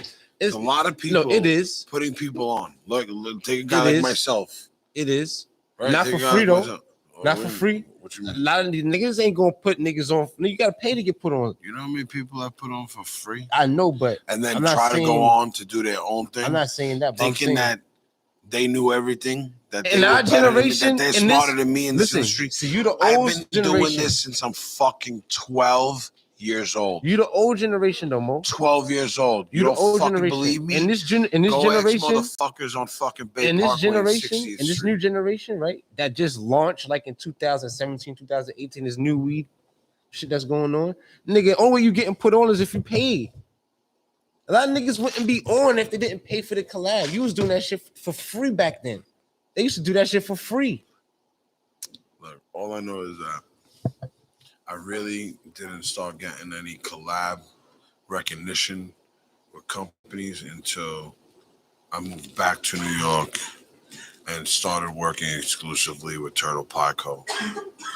When I started working with Turtle Pie Co., they gave me an opportunity to partake in my, in becoming a partner in another brand. And when I did that, they obviously they show love because you become part of the family at that point. When you open a business with somebody, it's a commitment. It's a commitment that you're making. And so that's why I pushed 12 Alarm Fire so hard, because I made a commitment to that brand, that I would make that brand one of the hottest brands on the East Coast. And I think I'm doing a pretty good fucking job with all the fucking hate I get from these motherfuckers. And I make the same in commitment New York to City. them too. He said the hate is good though. The hate is good, but it also, when it's too much and it's all in the same area, then it starts to become a clique. You know what I'm saying? And so that cult of people that demise me, I mean, it makes me feel good to know that I've impacted so many of you motherfuckers in such a way that I feel the same way too. you're so jealous or you're envious of my life and what I have going on. It's all good. My life is in God's hands. You can do whatever the fuck you want to do. I don't show no hate. I show love. I show love all day, and that's why people hate. Because no matter what you do in life, you never get real love. Exactly. You are fake motherfuckers. It's all good, man, because I can say that confidently. I've been doing this for a minute. and look who I'm getting notes from. I'm getting notes from the GOAT that have been doing this as long so what as you me. think I'm? My other shit gonna be know what's up. just like the great. I'm right under the great, learning from the fucking great. And I'm a nigga that really pay attention. That's why niggas fucking because I really pay attention and I listen. Because you put in the footwork. Yeah, man. I'm always willing to learn. I'm always willing to work. Putting in the footwork. I'm always willing to just get my hands dirty. High Times Mama is telling us we should wrap it up. Nah, we're gonna have to chop it up because that first half was fucked up. Yeah, I was there. We was just making up. This for the first half. Flowing. Yeah, we Now making we up. flowing. So maybe look, you maybe can take that and then chop us in. yeah, and keep the last hour and a half or some shit.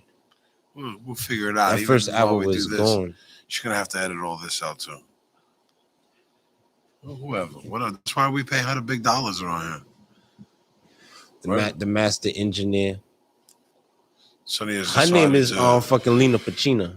Sonny has She runs decided it. to join the Penthouse Cafe crew. Yeah, and work here so that we can help pay for High Times Mama's salary, because no, I want to does work way and get too my own much. salary. I want to get my hands there. I want to do. You can only get paid in knowledge here.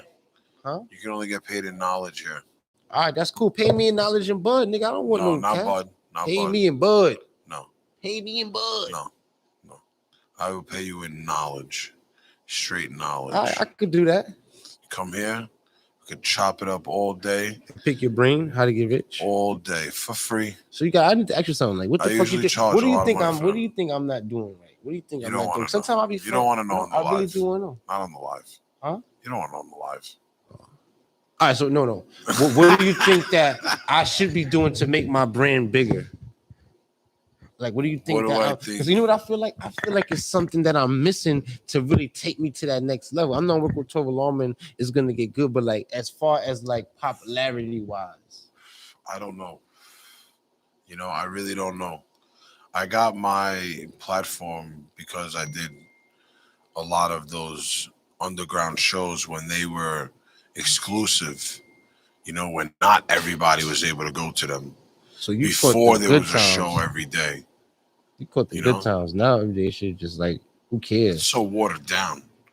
You know, but that's what happens in these industries. It becomes so watered down, just like in New York, the cannabis industry became so watered down with all these companies coming through. But now look, we're in 2022. I want to see how hard some of these companies who got all that little bit of fucking glory I fame ain't gonna lie, bro. from some celebrity fucking hype. I'm You know what I'm like I saying? said, How strong are they going to be sitting this year in 2022? like I said, I'm like I know where we're sitting. We're sitting at the fucking top. I'm like I ain't even gonna front because I'm I'm throwing heat. in my era, right? In my class, We're right? bringing pressure 2022. In my class for all the brands that came out in 2018, right? A lot of them niggas ain't here no more. I can say, yo, I survived the times, bro. My brand survived the times. The Runts wave, the Gumbo waves, and I'm still here.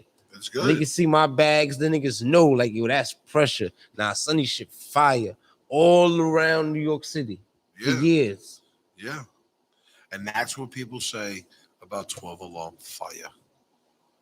Pressure. And then they're like, yeah, Sunny fucking with them, it gotta be fire. Gotta be pressure.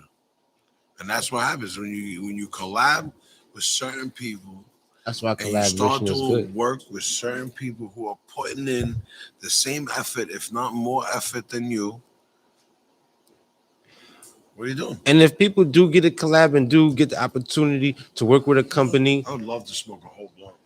if you do get the opportunity to work with a company, right, and they working with you out of love, right? Like make sure you take advantage and you do what you're supposed to do, man, because I really do be appreciating what y'all be doing for me, what 12 Alarm be doing for me, because I know that shit costs money and that shit you don't have to do that shit. So I make sure I put that shit on my fucking back. On it.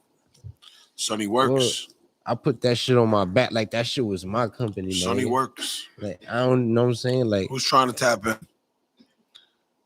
I don't know what this is, but let's get them on. See what they got to say.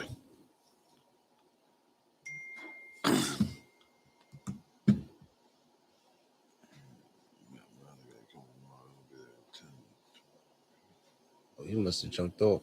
Anybody want to tap in for this last little 15, 20 minutes that we on this we're about to motherfucker? jump off. We're just chilling. We'll take a call. Accident. No doubt, man. I mean, listen, you could have jumped on. We could talk about anything you want. You don't even gotta show your face. We don't care. I'm picking the brain of the boss right now. We're just chilling out here. So Mo, let me ask you a question. You think that you think the concentrates is like more profitable than the flour? Selling like dabs and hash rising and shit like that. Yes or no? Who's your clientele? Oh, it really depends on your clientele. If you're selling dabs and your clientele smokes flowers, how much money are you gonna make? I ain't even going front. You're right. And I'm trying to, and that's a hard lane I've been trying to get into, like trying to get people to, you know what I'm saying, people from the urban areas to fuck with the dabs because sometimes it's cleaner than smoking. Like my man, KOB would say, Sonny, you gotta get the brothers, man. Let's fuck with the get them with the rigs, man. Go live and fuck with the rig. I'm not gonna lie. And I don't want nobody to make a big deal about this because there's no big deal about this. This is something I have. Obviously, you know. Mm-hmm. A lot of black people don't fuck with them pipes. Don't fuck with smoking, rigs. It's like some crackhead shit. It's some crackhead shit. But when I when I do get some of my friends who are black smoking out of rigs to come smoke out of a rig, they fucking get super baked. Like and they're all like, "Yo, Mo, I can understand why." Huh? I can understand a bong like a flower bong, but we're talking about like the what you call my pipe? That shit right there? Yeah, what you The call Doom it? shit. The Doom shit. We're talking about like the Doom shit, smoking like hash rosin and shit. You know, Yeah.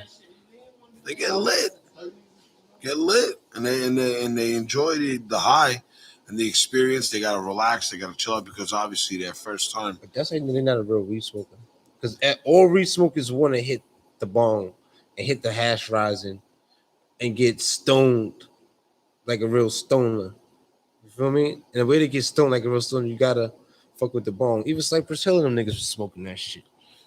Listen, I used to have a very nice glass collection when I was younger. You still collect? I do not. I have one, and it's the Doom, the so-called Doom ship, named by Sunni Paks. I just asked you a question, Mo. Yeah. So if somebody had like 10 to 15,000, right? Yeah. And they was trying to invest into something, what would you tell them to invest into? In life right now. In life, yeah. Investing in long term or short term.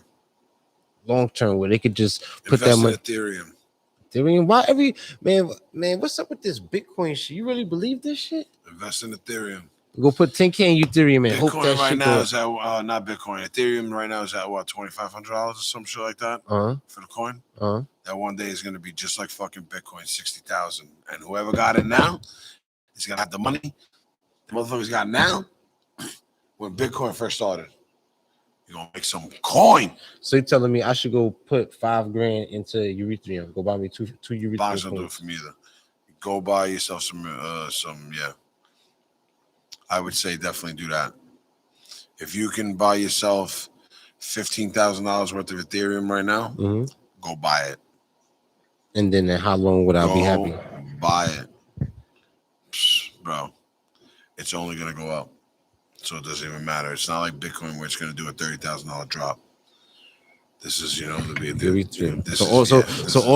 So the day and age of getting your money and investing in the real estate is you better off just putting it into this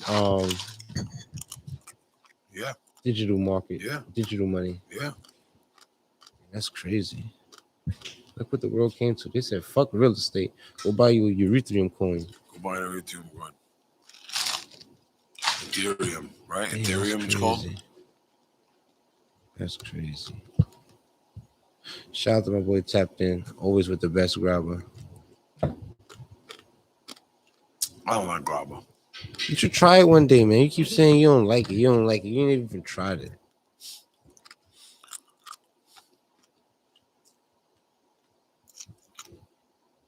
I have tried grabber. Who rolled it for you, though? I rolled it myself. That's why you didn't like it. You got to let a professional do it. Anybody just can't just be fucking with this shit. I don't like grabber. I don't like Fronto. I don't like. I used to love Fronto. For some reason, the Fronto leaf is fucked up. I don't like the Fronto leaf. She used to be good. They started selling Fronto leaf here at the cat. Yeah, that's shout out to my boy Pocket Packs. I'm very picky with my Fronto leaf. StoneNerds.com. Stone Nerds with a Z.com. Check them out. Check out on IG Stoned Nerds Official. Stoned Lookbook. Obviously, the Penthouse Cafe. You can follow me, Mo.B Dank, MO.B. Dank. Sunni Paks. This is Cannabis Talk. 448 Cannabis Talk. Live from the Penthouse Cafe in Brooklyn, New York.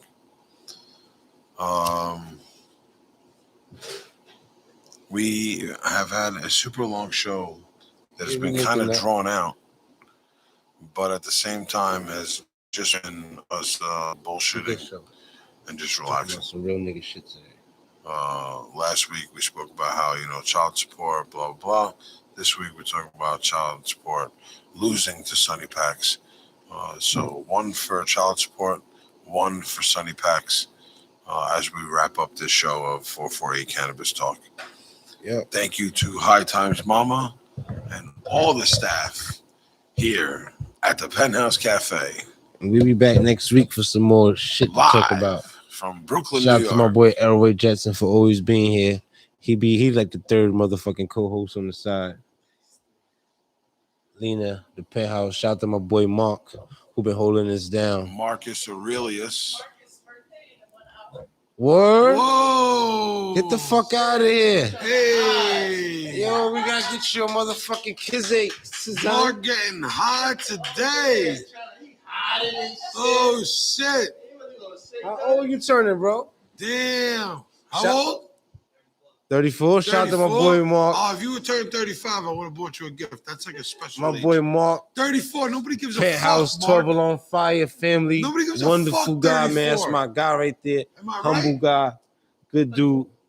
Yeah, nobody gave a He fuck. hold us When you down. turn 35, everybody like, oh shit. I want Mark 35. hold us down, man. Let's go Shout out out to to the Mark. club. Unless you don't want to go to the club. I fucks with Mark. But look, just He's real always there quick, for here's us. my Shout thoughts out to on Lena. birthdays. She's always there People for ask us. me, oh, why don't I celebrate your birthday? My birthday was when I was born. The day I was born. That is my birthday. I don't need to celebrate it every year. It's just another day. That You're was right, the but day. you sometimes you just gotta take the time out and just be it's your birthday. But Sometimes so you what? You feel special for yourself? it's only a You couple should be making hours. yourself feel special all the time. And you know how you do that? By getting to the fucking bag. More everything ain't about getting to the money, bro. Bow. Everything Nah, ain't man, about listen getting to the money, bro. full circle. The conversation goes full circle. It always goes back. It's not about getting to the money, man. Sometimes it's about just appreciating and being humble and reflecting. What I did there. You saw what I did there. You like that. That's it. They said right. in the He Bible, knows I'm right. And that's in the why Bible, he's laughing in the Bible it on the says, side because he knows I'm right. Listen to me, Sunni Paks. Huh? So I want to tell you something. I am a true believer of the Almighty. I'm a true believer in God Almighty. Right? Every Bible that is out today for you to read is a version of what someone wants you to read. It's not the exact I Bible. only know quotes my mom's told me. So although there's beautiful quotes and beautiful prophecies I only know the shit that my mom's in told the me. Bible, And the shit that my mom's told me is what her mom's told her. okay. So that's the real version. Remember that times have changed, and now you need to look for your own quotes and your own prophecies. And I'm So telling what you, may it ain't pertain always. to And I'm you. telling you, it ain't always about the bag. It Am ain't I always right about or getting am I to wrong? the bag. Listen, let me tell you something about getting to the bag. Sometimes you lose focus. You gonna lose all kinds of shit getting to the bag. You're gonna forget about people. You're gonna miss things. And sometimes that shit is more important than getting to the bag. No, it's not. Yeah, it is. You know why? I'm going to tell you why. Because I got 3 kids at home. And those kids at home need to wake up every day and never have to worry. That's cool. Ever have to worry that But it's they gonna don't be have times. breakfast, lunch, dinner, But listen, or clean but socks. it's gonna be or shoes to times. put on their That's feet. cool. But it's gonna be times that you might miss. That's important in life because you're getting to the bag. Like what? I don't know, but you don't know yet. Wait till that time come. I've missed cousins' weddings, first cousins' weddings. And it I've shouldn't missed be like that. family Sometimes parties, we gotta first put. birthday parties. It's okay to put that shit to the side for family Sometimes and yes. and put the bag to the side. Sometimes yes, but not every time because I'm going to tell you why, Sonny.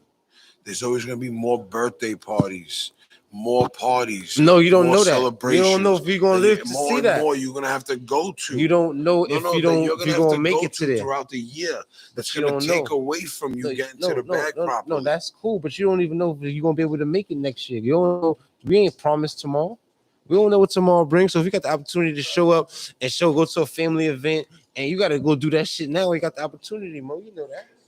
Listen, Sometimes you got to put the bag to the there's side. certain times, yeah, 100%. You're right. Certain times, but you can't do it every time that happens because that's not sometimes. Then that's all the time. And there's a difference between putting the bag to the side sometimes and putting the bag to the side all the time. Someone has an affair for you to go to or a party that you're invited Of to. course not. So Now, I'm you can't talking do about it. family purposes. It don't matter. Sometimes You got a lot of family, bro. And I feel you. And I understand what you're saying. And believe me, I come from a family that has lost many people due to cancer, tragedies, whatever it might be, such as yourself. And I understand how important it is to have family in your life. But you need to also understand, like we spoke about, you cannot create those moments of happiness if you're not focused on getting to the bag. And that's today's topic of 448 Cannabis Talk. It's focusing on getting to the bag. Because if you're not focusing on getting to the bag, your life's not going to be as happy as you may think it is. This has been 448 Talk. It's been real. Thank you to everybody who tapped in. I saw the live. The viewers going up a lot. We appreciate you guys. I'm Mo.B Dang. This is Sunni Paks. Who's on there? What are you doing? Checking your football? Checking your scores. Checking the scores. High Times Mom in the building. Let them know High Times. We shouting out. Peace out. Elroy Jets in the building as always. Thank you very much. Shout out to King Anubis and 41 Hemi and everybody else who came through tonight. Till next week.